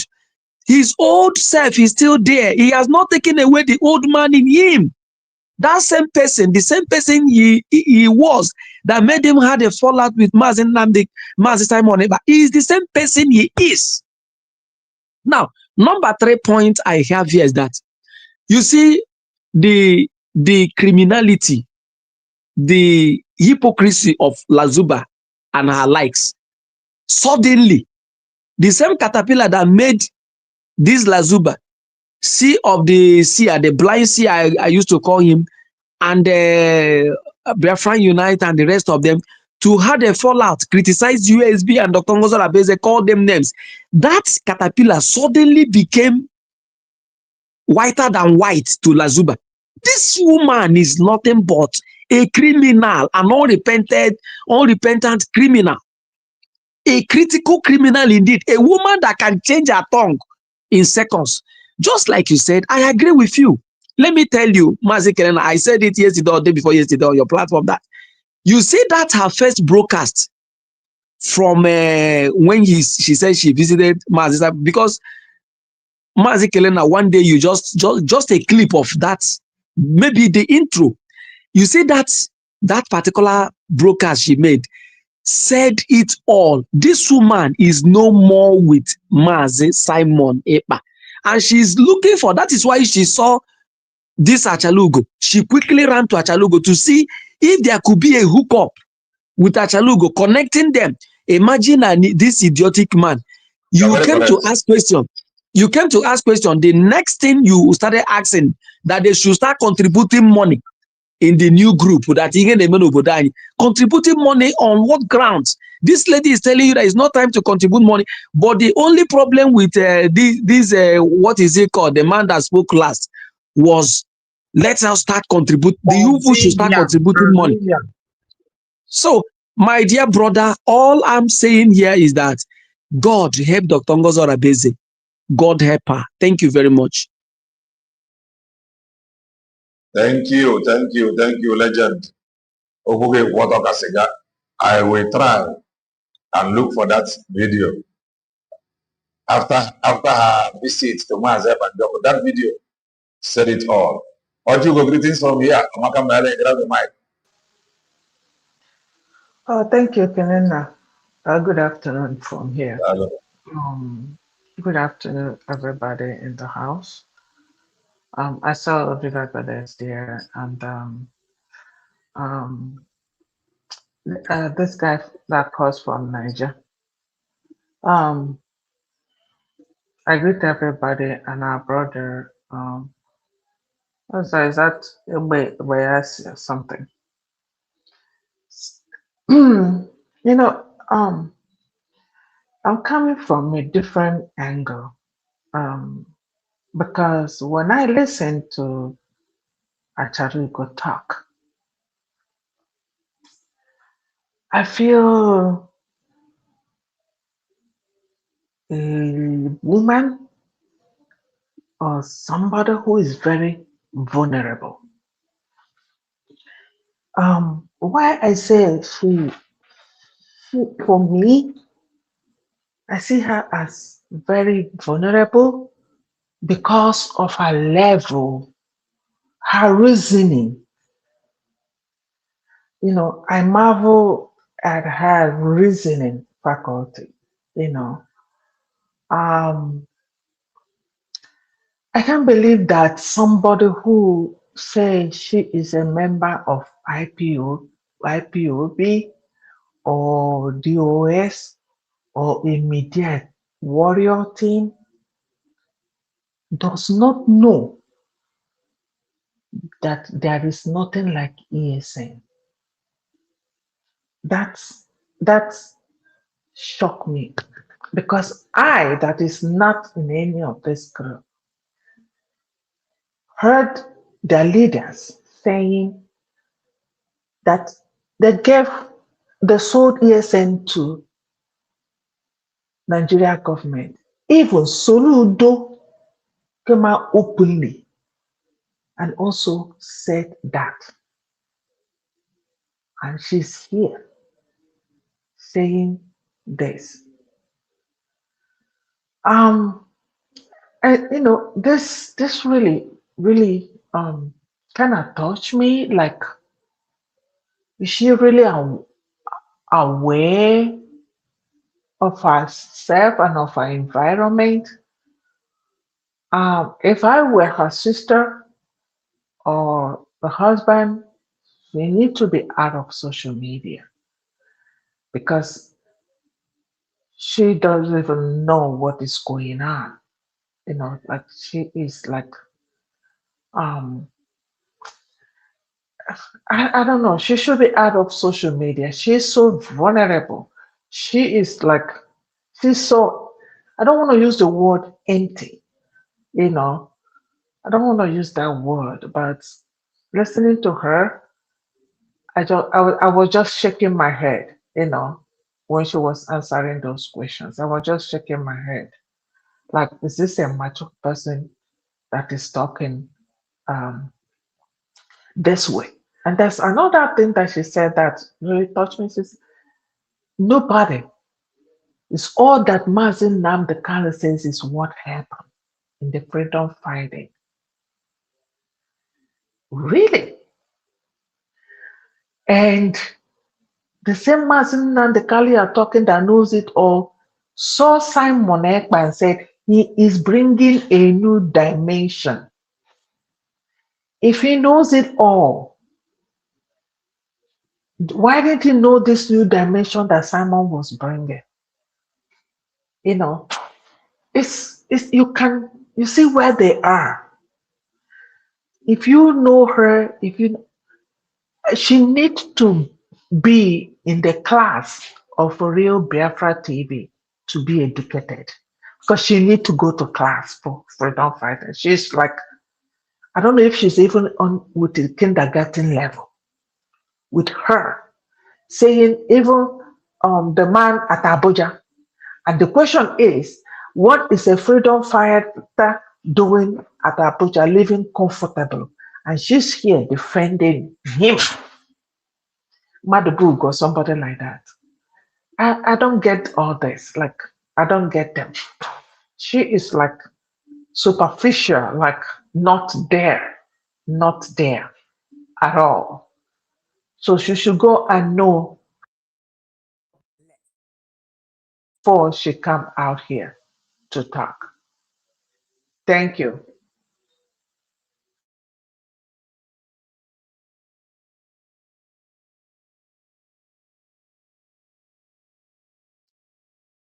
Thank you.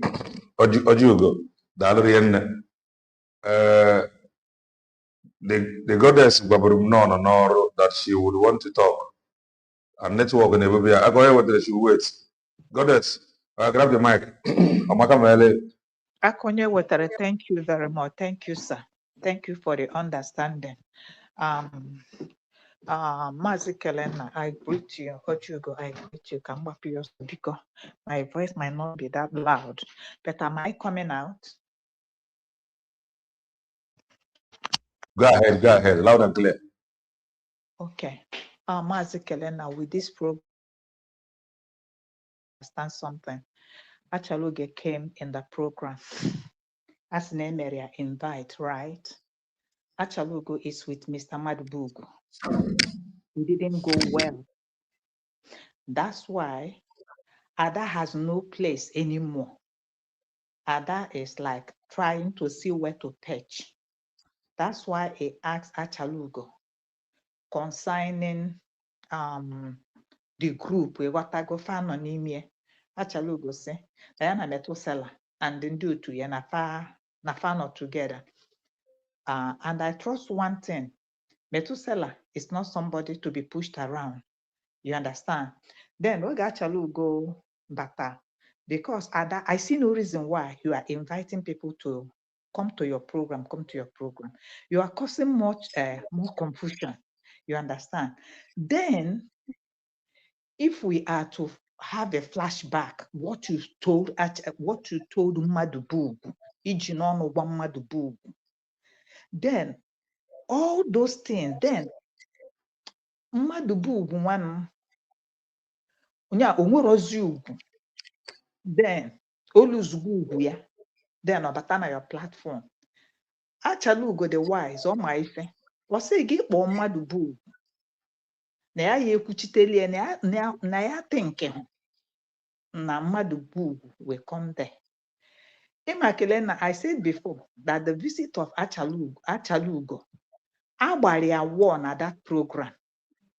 That's why mgbe Obieze pụta jụọ ya ajụjụ wee jụọ Obieze ịma na ịtrọst ọnụ Achalugo, o nwere ọnụ ife ụka ji wee jigbuo onwe ya bụ nnọọ ka ogbe na-abụ na maka ọ gara ịgba Obieze ya ma ọ gbapụrụ ya mgbe ọ ya agbapụrụ ya.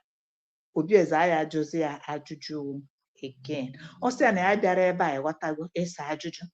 When you invite somebody in your platform, kelee na ime m invite na platform gị ịghọtago, ọ bụghị gị nwa ya agwa m I don't know how to say it because Achalugo bịagodoro ịgwawagodu ndị audience gị, you understand, tinyebe Achalugo okwu na ọnụ. So why I am saying this is na o subirila, you understand. Now enwere Ivid, enwere nke nna. The way I'm looking at it, Ada wants to now go back to IPOB or DOS or ESN. You understand? She wants to go back. That's why she is asking. Mgbe eze jụrụ ajụjụ banyere ndị angels on ground, Ada sị ya jụna ajụjụ ahụ. Ife ahụ nwere clause dị n'ime. Then if we find no one now about caterpillar and group, they want to group another people. That's why Ibiana kita Yahoo anabago. Yahoo onabago. Butazo Igwe butazo or is it Igwe butuzo? Yeah, Igwe butazo anabago. Makeup anabago.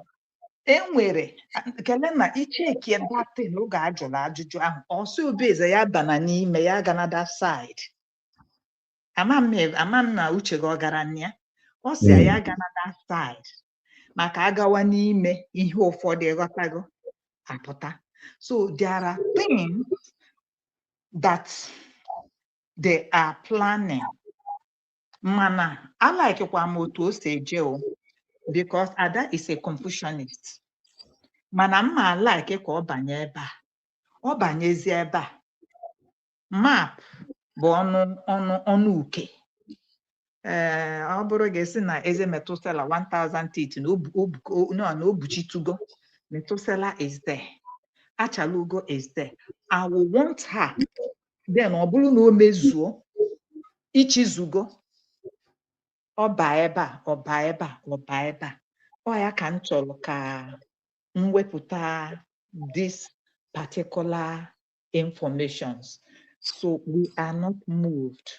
Mmadụ bụ ugwu, ọ bụrụ na ị nwere ntị, because ama m nkịta unu nọzi na-egezi, mmadụ bụ ugwu adasị gị ka ị bịa na platform ya, na ya chọrọ ime gị interview, ka ya mara ebe nke ịkwụ. So yeah, the floor is open. You can go as Achalugo went. But let me tell you, you feel you know something more than Achalugo. Achalugo is smart. You can't rope her. On my phone, and I will Biafrans.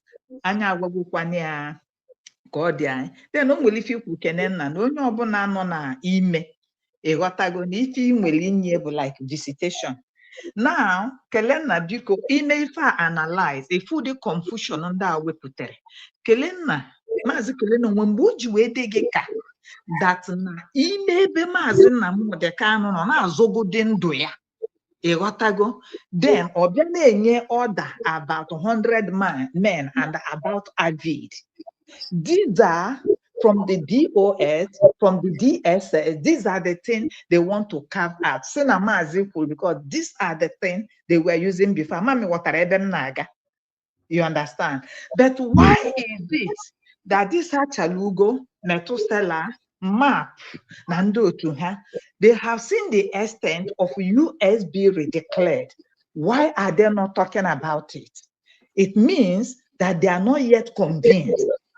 You understand? So anybody coming in doesn't know, they don't know what they want. But for Anyuma, this mantle is in our hand and we hold it and hold it to the end until Remember, Nadasi no more. Nayaso we declare and nobody can stop it. And nobody go registered. Ogenkere can do nothing. Now we go na I got happy. Makana ya so we declare after we're there. If I see no more, nobody again. Why are you looking for Avid? Why are you looking for the other group? It's just a question that needs to be answered. Thank you very much. I drop my mic. Thank you, the goddess. The truth, Bona, they are fighting for freedom. That is just my own opinion. They are not fighting for freedom. They want only the freedom of Mazi Nnamdi Kanu. Onye nọ n'ime visit gị ga-visit ya mana ọ mere nga ya bụ inyeruwe ya nsogbu. He will just tell you, okay. They are 80% of them bụ ego kafa na-achụ. 80% of them bụ ego kafa na-achụ. O nwere ka ị ga-esi ya enyeru ya nsogbu. Ọ sị gị oke ngwa ngị ga-ama ka anyị rapụ ya ntu a. Aka onye wetara na-adụrụ ya nne Amaka Maele, grab the mic. Ndewo rinne Maazị Kelenu. Ekele m onye ọbụla. I have a few things to say. Number one, I want to ask Ada. Right now, I'm in Bongo. And every time they keep saying Alabai na ana na na-egbujasị ndị mmadụ, ndị egburu egbu. And I want to state it clear. Everybody knows that na-enweghị news mere kpam na Bongo. At least Sahara reporter will report it. Also, they are mela underneath of Bongo. I'm one on a Bongo. Since, let me say, since our declaration. Because Ada, she has not been saying and Ebucha Sindibani where they are perceived leader, no. Their own prescribed leader, no.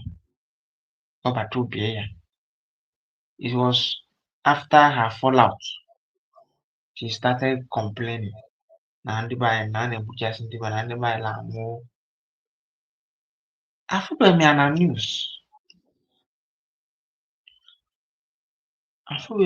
news. Let everybody speak for his or her own state. I'm from Ebonyi State. I'm from Eko. Enwebe ndị be anyị nụrụ na onye a nwụrụ as no furu efu. Ma Fulani gburu ya ọ na anyị nwere onye gburu ya. Enwebe m. So I'm using this medium to ask her and her group, which part of that Igbo land can ndị be anyị na-egbuchasị ndị be, and those people a na-egbuchasị ọ na ha enweghị ndị be maọbụgodị iri na Sahara nji kwuo they are doing Sahara na Bongo, enweghị news media, online news media na-enye news ka ọ ya nwa. Media ebubere ya, enwebere na social media ndị mmadụ pụtara sị na ndị be anyị nọ grand pụtara sị na nwaanyị ọla akpa afa na ọ na-egbuchasị ndị be anyị gburu ndị befa. So that is what I want to ask her and her group. Maybe they should come up with evidence, verifiable one for us. So if they do not have such evidence, I'm pleading with them. How could it any potty if they have lost all the shame in them? Let them know that no nyara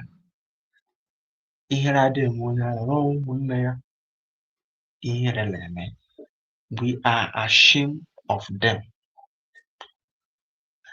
And also, while they are analyzing my second point, maybe I am asking them to because business struggle to survive that Nigeria subjected our people. Have even made those that even went to school that finished their universities. It's hardly you see them.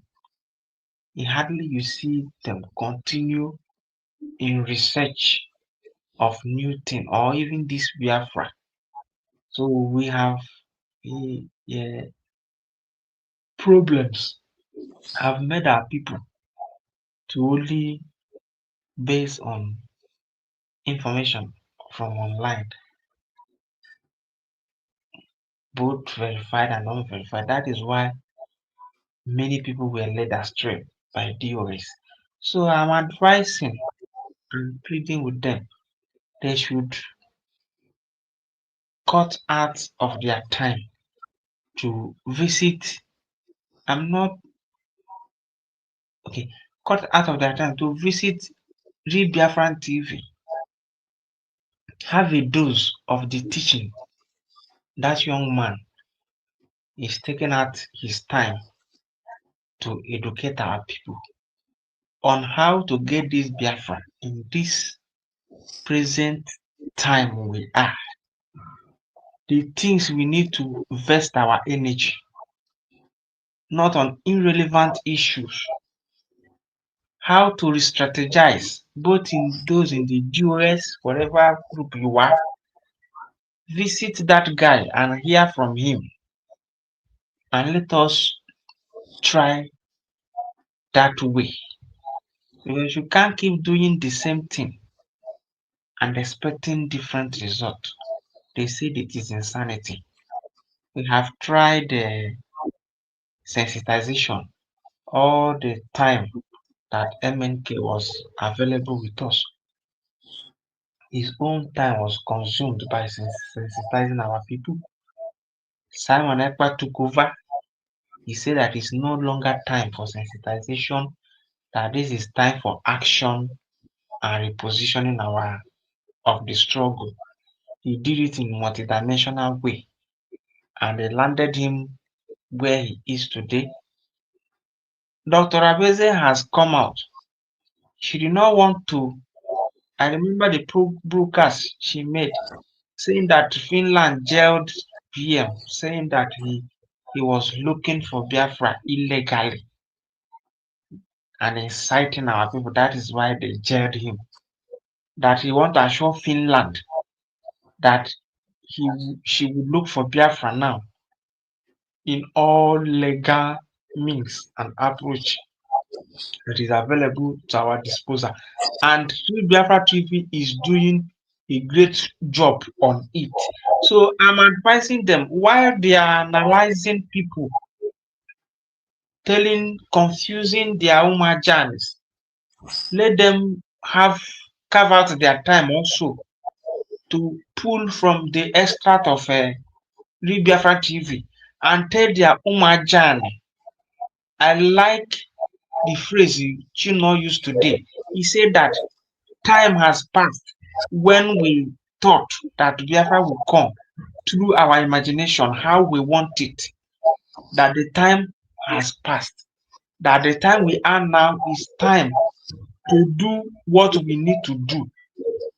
The established laws, already established laws, and how others that got their independence or got their recognition after their declaration, the route they followed that earned them their country. That this is the time for us to do those things.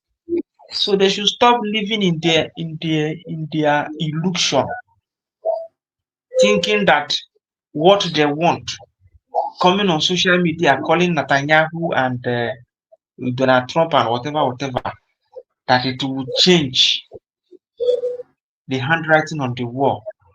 So please, I'm asking Ada, Van and the rest of them, even if they will not do it in public, let them copy it, put in their different WhatsApps, so that their followers will see need to make their argument a constructive one.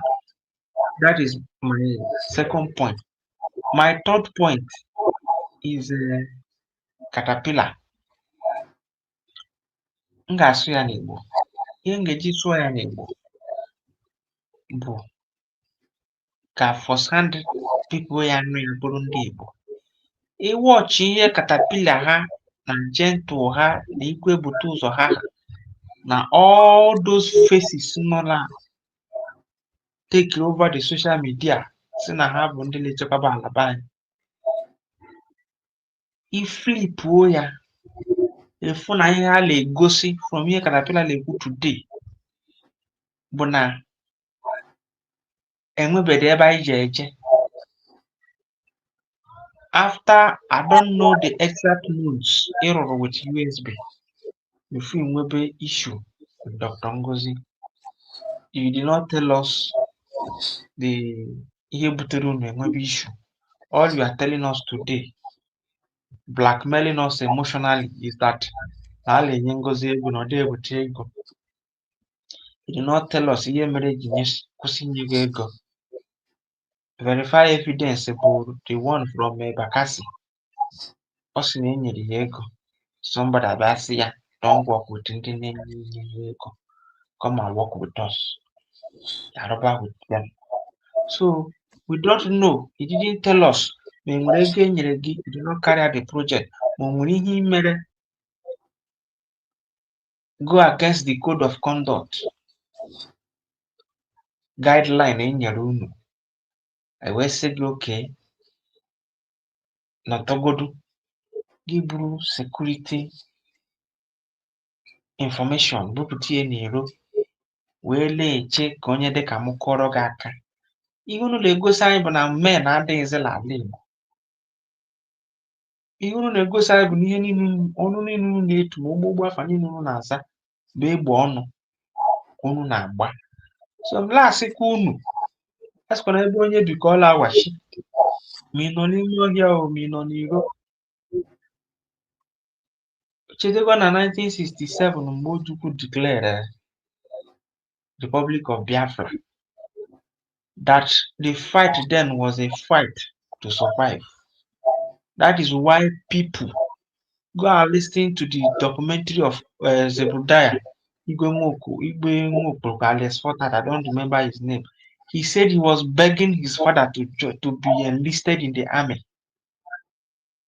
You people should not think that we are novice of the first war or how war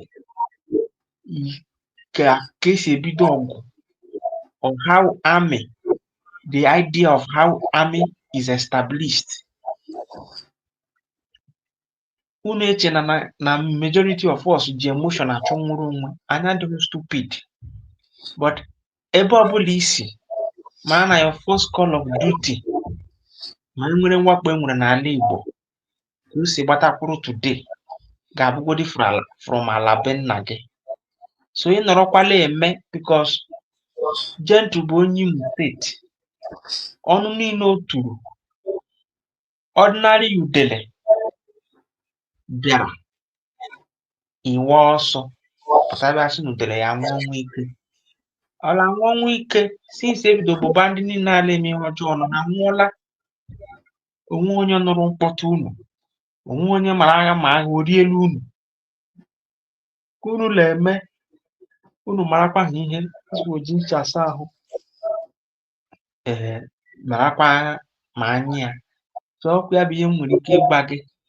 Ịpụtakwa isi na iji evidence abịa. Many people ekwugo okwu na ha ji evidence abịa.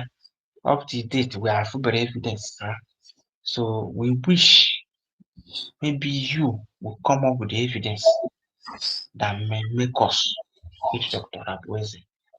But he that comes to equity, they say you should come with clean hand. When you are coming with your evidence of what Abueze has done, come with the ones you did that made Abueze to do. Balance your equation. Don't come with half truth. I rest my mic, Mazikalena. Thank you. Ndoveze, greetings from here. Omaka Mele, grab the mic. Mazikalena, Hello. Sure. Somewhere, even them children might not very understand. Man, so many mistakes emerged from this our movement, if I may call it that way. I may put it direct that some of it actually come from our leaders. You have me follow Lama Nnamdi Kanu for a long time. O nwere mgbe Maazị Nnamdi Kanu nọ na-eme broadcast long time ago. So ya na-eti na-abada na ụmụ gị ahụ ị na-amụ na Kuwait mgbe ahụ mụ amaghị m onye were understand. Ya sị that n'ụmụ na mụ na Kuwait a ga-enye ha Kuwait passport na a na-ekwu ihe a ga-eme ka obodo gị nwere onwe ha gụnwa na-ekwu ihe ọzọ. Only now ka m connect the dot that fingers n'ọchị na Sanwo-Olu ka a na-atụ ya mgbe ahụ. Those days ka ihe mere nụ Maazị Nnamdi Kanu enwe ike stand as the leader si Chinasa Nworu ịgbalịala ya unu chọrọ ibido nke gị bido ya. Today ọ ha nwa na-agba ya ụkwụ mana kịta na you because aga m asị anyị nwe our own contribution is just to listen and contribute. Unu nwa now na-alụ ọgụ ya why eji na-agba Maazị Nnamdi Kanu mgba. Mana ihe emego many years Maazị Nnamdi Kanu madara na mụ na onye a anọghị, but Maazị Nnamdi Kanu edischarge ha onye a ka ọ nọ nke. That's number one. Number two, after Maazị Ekpa nwere nsogbu baa ime, you in particular ịlụọla ọgụ ya, nwaanyị a na-dapụrụ n'okwukwe o so lụọ ọgụ ndị foto oge nkere na-post those days. And my picture ahụ oge nkere post picture ahụ Maazị Ekpa na-postkwa picture ahụ na-postkwa ihe ahụ na page ya so that na our minister of this meet with somebody like this. All those things there, I don't see that na Maazị Ekpa or no matter that na onye a meet with anybody. Mana o kpuchiri ya, ọ na-post ya na page ya then. Ya post ya say Minister of Finance or whatever meet with congressman this or that. My brother, the truth, sorry, let me comment here. The truth, eziokwu ikwuru, there is every possibility na Maazị Ekpa Njọkụ n'ọrụ ka a na-arụ ya oge niile ọ mara na ihe a basị. Do you know why I think so? Because na obi ya bụ na ntụ obi ya dị ịchụ nwere onwe nọ ntụ a ka obi ndị nke ọzọ adị. Just like what you said, banyere Maazị Nnamdi Kanu, like when he said something na a na-ekwu ihe a ga-eme ka enweta Biafra, echere ụmụ ya na o nwere isi wee tinye na I remember na anụgo m such okwu from Maazị Nnamdi Kanu. So that okporo afa. Yes, mana Kuwait, mana mgbe oge Kuwait onye ọbụla mara onye nọ. Then even I myself then that about Chinasa Nworu no. But today now Chinasa Nworu stand tall now fight against this struggle or that IPOB that he started. Ke hefere ya ahụ then he said that nenye ị ga-abịa na ụlọ nke a m rụrụ bịa chụpụ m ihe je ịmana yes ajụjụ jụrụ dị n'ọda mana ịma times ndị be anyị na-adị very difficult. O nwere ike ọ chụọ ya ozugbo, uche m ka m na-ekwu, o nwere ike ọ chụọ ya ozugbo na dete na abụrụ na-echụọla uche mefọ onye nke a na-abụ second or third in command ka eji achụkwa nna ala nwere onwe ga-abụ you are so autocratic, command and control, nobody will say something. That is how I see it.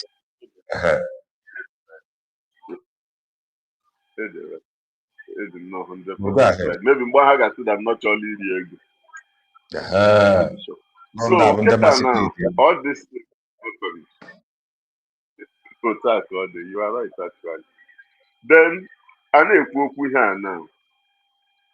Some time ago mgbe Dr. Abeze joined, when she made the comment about People's Club of Nigeria, everywhere awụrụ ọgụnamgba ya na-akpọtụ all Nigeria agents. But this same video, I don't know if it's the same one he finished this evening. Oh, we have video playing in here. If it's not the same video, because like program if in an abale in number so So nwaanyị a now Wada Diora Mma,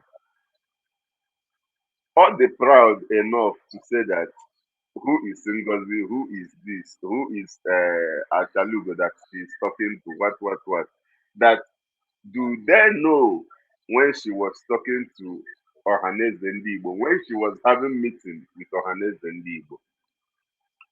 Now, nobody wants to go towards that direction.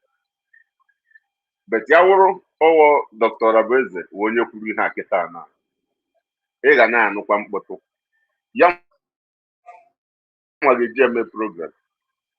Mana Ketana, all go get at Nayana, Ohaneze Ndigbo, Haneme committee. Mgbe a na-ekwu okwu ka enu nwoke ma asị nna m ya bụ gentle na-akpụ n'ọnụ mgbe ọbụla echefugo m afa nwoke mana o nwere afa nna m a na-akpụ n'ọnụ every time ya sị gị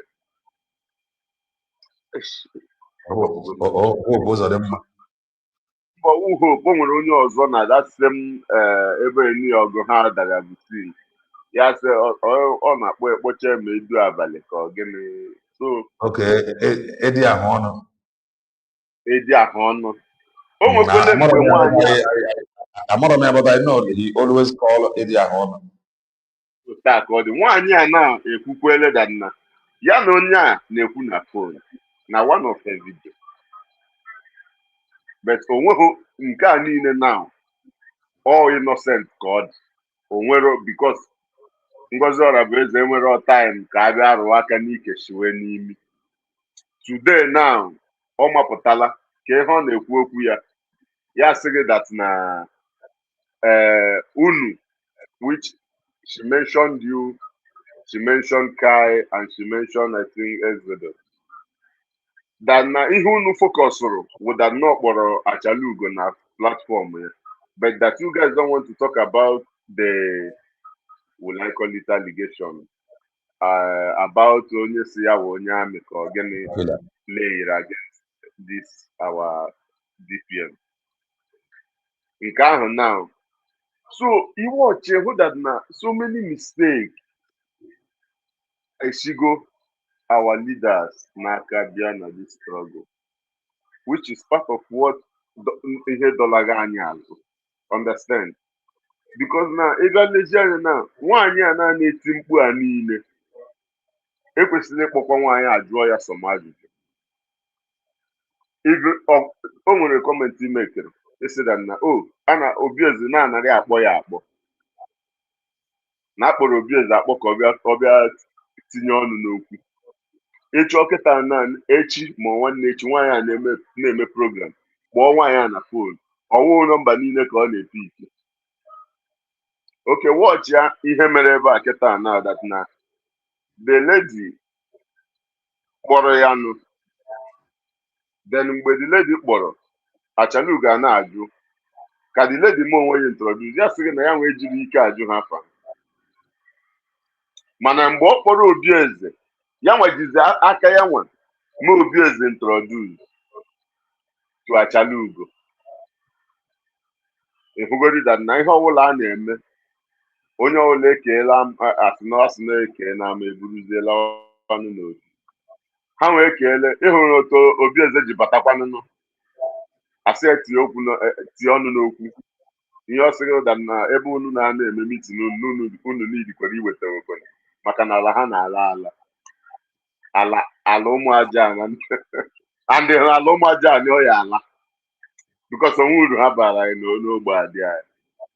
Because ihe ọwụwe anything ekwuteghala okwu. I told you this some time ago that these people can never make like kwuo okwu 10 minutes na-ekwute okwu otu a ga-esi eweta ego because ebe a ka obi ha nchanụ. All ya with this problem anyị nwere na this freedom all of them have seen Biafra freedom like the closest way to catch out. If you don't catch out that no again akọrọ ụmụnne gị ga-ekachiri out na from side ndị Nigeria.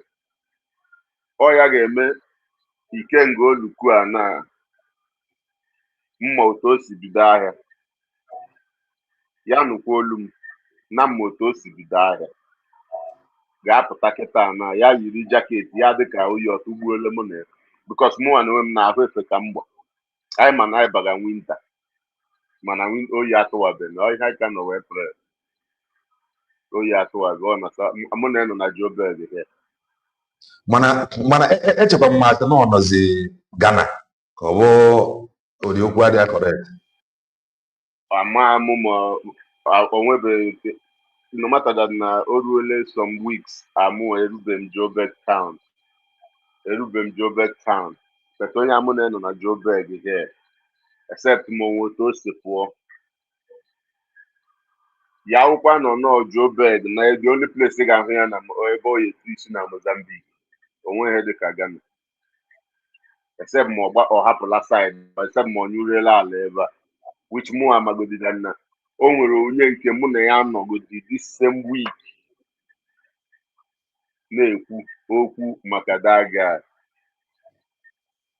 onye otu ya nwachigodi batagodi this South Africa from Mozambique onye dowere ya n'ụlọ ya mgbe o si Mozambique bata South Africa mụ na that guy nọ sometime this week a na-ekwu so kịta na ya pụta ya ekpuru nke anya ya iri long jacket ọntụ onye na-awe na ọ ya ga-eme that same idiot pụta ya kwụrụ ọtọ na-akọ ọnụ si tụọ Maazị Nnamdi Kalụ mkpụrụ ọka because ọ chọrọ ịga closer to Nigeria. Ọ chọrọ ime ka notice ya that Nigeria yes is fighting against Nnamdi Kalụ, is fighting against Biafra because that anyị nwa nọ n'ime ụlọ a emebeghị ka anyị sanctify ụlọ in a way that na onye chọrọ misbehave anyị ewere aka anyị treat focus ya. And I'm not preaching violence actually, but our people have forgot this struggle like the closest way to get to the corridor of power to Nigeria.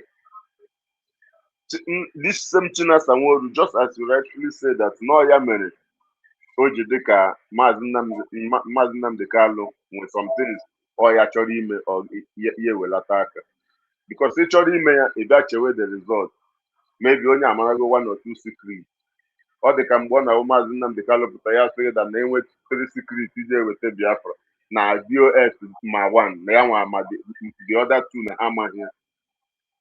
We were all here when all those comments was made. No sound, so no, go ahead. Okay. Go ahead. I didn't know by here. Okay, sir. But now, all those things, now, all Chinasa Nworu, just Otana Anaju, Otana, Iman and the Valley di believe sometimes. Mumson and the Valley di believe. Onyago Takelem, Onwoyam not we. Work every day with Ada de Orama. And 2 years. Okay, man, I commit to the terrorists. Yes, okay, man, for terrorists in cage for Toyanga. Coach of Palau. Amana voice ngena voice obi as a almost something or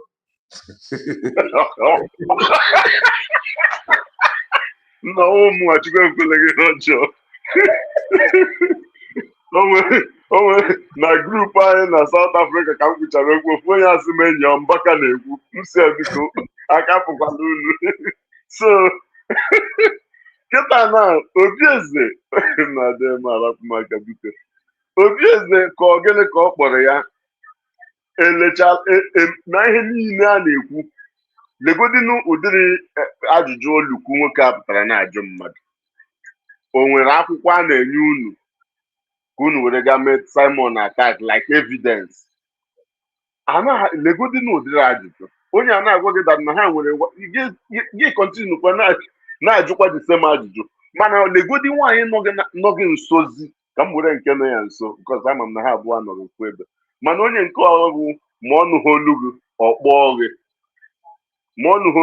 gị na phone imebiri one day kpọọ ya I don't know mana jubere ya na live program nne iwe wekwele gị ijikwere evidence ihe a niile na-ekwu in case ihe backfire one day onkwe evidence ga present ọjụnwuhi ahụ ịhụ da na ndị a niile ma ihe ọ ya nke ndị Igbo na-asị da na onwe onye amaghị aha mmanya na-akpọ ya mma ihe arụ ala ihe ndị okenye arụ ala asị da na amaghị otu esi egbu ala ọ ndị arụ ala ka ha wụ mana ọkwa awa ahụ ahapụ ha ha ewere isi ha mee n'ọhịa anyị ahụgo today that na nwoke ahụ ma ihe but isi not Taxeria nke ogene mebe ọ na-achọkwado ụtọ ya esi eme ka o gotekwa anọdata isi na nso mmadụ onye mmadụ ọ bụrụ hypotext dị onye a na Amerịka na-akwụghị ụgwọ ịnụ ya ọ gwara gị na ọ sị gị da na grupu unu ahụ unu nọ na unu nidikwere ịtụwa ego because na ala ha na-ala ala so na nchịkọta ebe ndị a niile fokọsịrị gịnị ihe ga-ebenefit ha all of them ma eziokwu ama nke wee eziokwu brother. Thank you. Daalụ nwanne. That is your comment. Okay, our brother Ezekuna, I don't know that you're noticing it. Okay, like by his voice. I'm gonna go. You're welcome, my wonderful mother.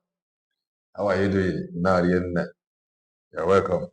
So now I'm voice, your voice here, I think a voice will be as will be as a chore back and TV taco.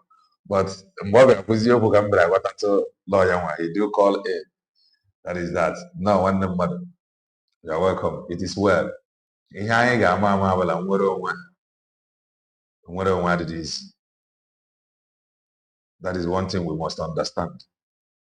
And like I always said here, if I have problem now, or the man, or get married, so that in Wuro will be a yaman and the Tara. Macover no, or these things over no mirror. Wuro will be a what he cannot. Somebody happened from underground. The second year, so person in Labrador, do Biafra Malay. You don't know him, that it is him now. You gotta go. And there is nothing you can do because you don't know him. So when all this expose, how would I come about you one photo? Where we be I am and the organize. I am our heroes. Heroes are my farmer. It is us that run to our heroes.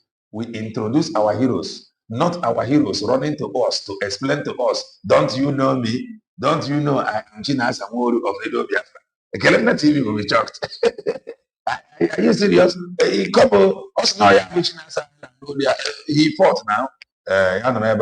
Don't you know me? I am a member of DOS, Doctorate of State. You will be confused. You will get your man there by now you will in the mobile like Kelena TV. When the DOS never can then they want impersonation. Somebody will give it a now. Kelena TV or why I actually Kelena TV, Minister of Enjoyment actually well. Kelena TV la by the side. And when the DOS, because every goes up piano. But you know, is about such and had more than 1,000 men and we were. So what we now without any man the DOS that they have now hijacked a group Mazin Nam they cannot created to make sure that the struggle Naganiru. Before I introduce before I finish introducing 1,000 men and women to you. I don't want to buy TV before I everything. Wow. So this fight now we now know that now whether tomorrow any idiot that introduces his or herself to be a member of Doctorate of State, so these things will happen so that we know our heroes. We will identify them, not any idiot introducing his or herself to be a hero. So that is that. So if any whatever with Isiocha, and they know this, Nwayi is not cheap. Nwayi is not cheap. On what case we could that Nwayi, if it's not worth dying for, you have no reason.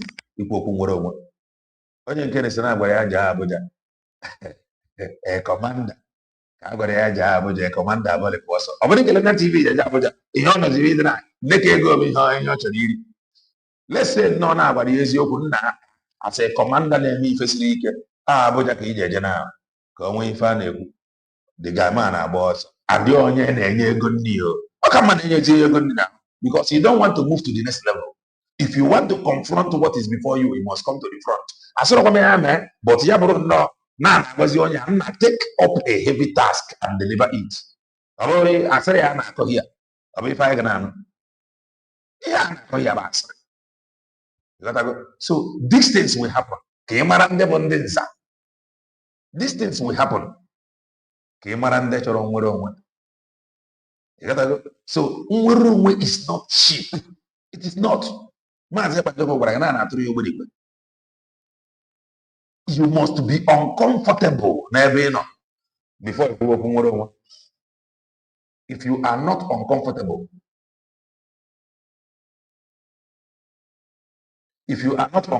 you don't have no business with nwere onwe.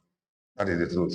So ị na-anya ọpọ na ife niile ekwuru ọ iwerezie ya fụ ụdị mmadụ bụ ọpọ na ife niile ekwuru banyere obi banyere kedu ife a na-akpọ ya Caterpillar. All of them fanchani na-agba ya wọ Dr. Ngozi Orebeze kwechirikwe taking all the blame that could have go to Caterpillar directly, at times answering difficult questions that Caterpillar could have stand and answered, defending a man whom our people accused as saboteur at the end of the day. And this is why OG defend the happen. Approach we are again no trust me or trust only. Look at it today. This is how they disappoint these our leaders. This is how many people disappoint Mazi Ekpanjọkụ. You can imagine one of the 247 broadcasts or say na one do not want to talk to Obatobi. They have to use somebody to talk to him before he can listen to Obatobi. So these things is some things these our leaders tolerate. Some of them, they are not loyal to these leaders. If I talk more of being loyal to the cause. Yeah, so they can to do something or to go do what I said that day. I was like, hello, with somebody before he talked to Mazi Ekpanjọkụ. Not that he don't know Mazi Ekpanjọkụ, but no way Yana Mazi Ekpanjọkụ cannot settle as man. And they use somebody whom he is loyal to talk to him before he can talk to Mazi Ekpanjọkụ. That didn't know if I went back, I begin to think. So these things, they're too complicated. That is why I don't blame any of these leaders. Sabotage everywhere. Today, why his event is not presenting Caterpillar to be a sabo? Because Caterpillar is fighting Dr. Ngozi Orebeze. Caterpillar is now a saint. None of them will call Caterpillar sabo now. What do you go ahead? I am going to no God. If any game, so that we can value it. So that in Wabia, West being, Wagatunya, if a West being, a Tunya West being. I would have if I were to even a West being in a kenny good. But Gabia, Obia, only law you go carry up for head. Gabia, he witnessed all these things, Obia. In a law enforcement agent, everybody will become law enforcement. These things will happen, and when these things finish happening, you will become security. You will not want anybody to mess it up. These things will happen so that you will agree with Kelena TV that is to be watching. So these things will happen so that you are going to love it, love your country. These things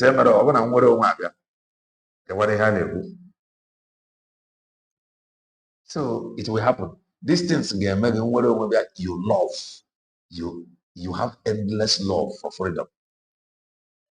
That is the truth. Ga check ya n'ebe niile nwere onwe bịara. Ga check ya n'ebe niile citizens the law abiding.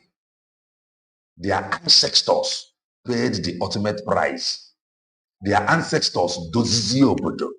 Their children, their offspring, they now love their country. To the point, even they dislike traveling to other countries for medical checkup because of laws. They want their obodo to be better. Who love obodo bongo? Obodo chiri nne gị ọnụ na chie nna gị ọnụ na obodo na-asịrị nne gị ego niile fa nwere nyefa 20 pounds. Can you ever be loyal to such obodo? O nwere video m fọrọ na social media. Ndị ọgba mgbọ ndị Navy na Rivers State gakata nnọọ pụta paakị ya moto bido kwụba ọkpọ. These things na-eme because there is no love to the uniform. There is no love to the motherland. Ndị Navy ama ma ọ bụ mgbanye ebe a na ndị YouTube asị ndị Navy mgbe ndị Navy bụ ndị ọgba mgbọ kwesịrị ichekwa obodo ga-apụta yiri efe Navy nyara moto paakị ya moto na-alụ ọgụ na-eti ọkpọ. That alone ga-agwa gị something is wrong somewhere. A na-alụ ọgụ. Ndị Navy a na-alụ ọgụ. Ọ bụrụ na ha agbaghị n'obodo bụ mgbe ịmaghọta ihe anyị na-agbalụ. These things will happen so that you will know na nwere onwe bịa na ị ga-worship ya worship. Let me show you that two fighting. Let me show it to you. Amaghị m ma ndị YouTube ma ọ ga-ewetefa. This things is an evidence na o nwere ife a na-emebe ezie ha gbawara nne gị aka gbawa nna gị aka natọrọ ihe ha nwere nye ha 20 pounds. Watch ebe a na-alụ ọgụ.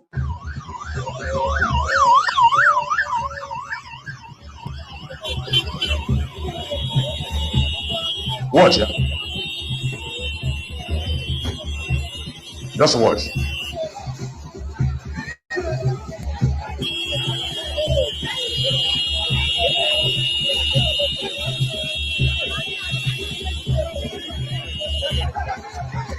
Oh my God, I'm not coming.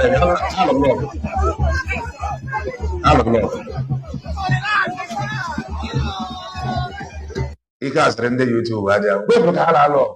Onye chi nwa gị ọdịda arịrị nne ọmaka ma ele kwepụrụ ka ha na-alụ ọgụ. So gbazinye m nnọọ your hope. Gwa m your hope. So these things na-eme na ga-eme so that your love will grow for your nation when it is finally here. These things will make you to fall in love with this Biafra. This thing will make you to fall in love with this nation, to make sure that you live for this nation, to make you to be ready to serve this nation. No be ashamed by the mama fly. Check ebe a na-alụ ọgụ. A gwara gị na anara obodo gbawara nne gị aka gbawa nna gị aka your uncles. Narafa ego niile fa nwere nyefa kwasị awa 20 pounds. Can you ever forgive such a thing? Anaka ya ọbụla akụkọ. So rapụ ihe na-eme now. To some people nwere ike na allow them to be fooling themselves. Just like oge a na-akpọ IPOB DOS miscreant. Onye ọbụla feel no ga-ebido with miscreant end there with miscreant. No, until Maazị Ebanjọkụ came. Everything akwụsị. So ihe a na-eme now. O nwere ike ife ya akwụsị ya na-abụ the arrival of Maazị Ebanjọkụ end there. We move with speed. I am telling you. So it will happen. Everybody is frustrated. That is the truth. Amaka Mary will be work. Amaka Mary all of us of truth. Amaka Mary us of truth. Eze Chukwu ga-etwara gị nzu n'ọgwụ nọ n'eziokwu. Ọ bụrụ na ị mara ka esi ebe ekpere yọba Chukwu ife ọbụla ga-ebute delay, let he God expose them. Ife ọbụla ga-eweta na ndị rụrụ ezi ọrụ ga-arụsi ezi ọrụ o ruzie mgbe a ga-akwụ ụgwọ ọrụ. Faithless people that you do not know, they will come to take glory. Let God expose those faithless for now, so that at the end of this race, the righteous will obtain their crown. ndị eziokwu ga-agbatịkwa ọsọ tasịa ofu niile a tomorrow somebody whom you know not apụta sị gị na ọya so and so person ewere crown nye ya. These things will happen so that there will not be mistake. Oge a ga na-enye oge a ga na-akwụ onye ọbụla ụgwọ ọrịa dịka ọrịa si wee dị. Ọ bụrụ na o mere ọyị maka na mmadụ nwere ike pụta tomorrow na asị gị na ọya na-arọ this faceless channel asị kele nna TV cherecha na-arapụcha nna ya na ọnya dị older than you. Mgbe a ka anyị ga-afụzi the person. So let God expose that person now so that at the end of this journey, the righteous will wear their crown. So that ọbana history book na-ekwusịrị okwu nwere onwe ha na ndị a kwuru okwu nwere onwe ha na o nwere any of them achọrọ achọ na-akwụrụ onye every one of them ụgwọ ọrụ fa dịka ụgwọ ọrụ masị wee dị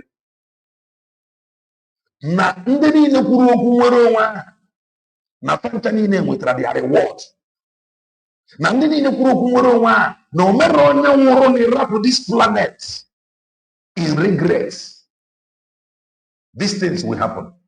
Ka a ghara iwere ụgwọ ọrụ onye ọzọ nye onye ọzọ ka mmadụ ghara ịnọ in regret. This thing you see will happen and it will continue to happen so that ka e build ezigbo history. History bụ na ọ bụ men and women that merit it. Ọfanwa bụ ndị afakaba aba na history book ka ọ ghara ebe ịgbasi ya mbọ just like nwanne anyị nwoke Oluchi nwa agod ọ sị n'obodo ebe ya nọ na ebe ọ bụla a na-asọmiti akwụkwọ na ya asọmitichala ya ọ gbagharị ihe niile agbagharịcha tomorrow somebody apụta from nowhere si no ya nwa if na you go happy ị ga na-asị nna na ọ bụrụkwa na mana this kind of thing will happen to me I would have not suffered what I suffered to make sure na mo submit gasịrị akwụkwọ. So let God expose them now. Let us know those that is working for us so that when it is time to reward them, we are going to reward them handsomely. Anyị amara na ọ bụ ndị ruru ezi ọrụ ka anyị kwụrụ ụgwọ ọrụ so that we build a generation that with truth, a generation that will uphold this mandate, a generation that will live with the fear of God.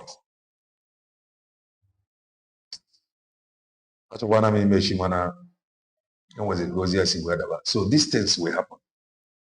Maka na ọ ga-abụ ezigbote ife ọjọọ. Maazị, they talk about how our ancestors went in obodo Bongo after so much money, they have in bank, but ended up with 20 pounds or dollars each to Biafrans. I am telling you that story. Onwere onye ọbụla ịkọrọ ya ga-agba gị na ya ga-forgive. So repeat of such injustice bụ ife anyị anyị achọla efu ya na nwere onwe. So onye ọbụla rụrụ ezi ọrụ a ga-eji ezi ọrụ ya mee ya ọrụ so that nwere onwe abịa ka ọ ghara ime onye ga-emejọ na ọ bụrụ na mụ ma na ga-eme m ihe a afta ka nwere onwe bịara ọ bụrụ na mụ ma na m nweta reward a ka ihe n'isi bụ na mụ dịziri chọba ife a. May such not be our portion.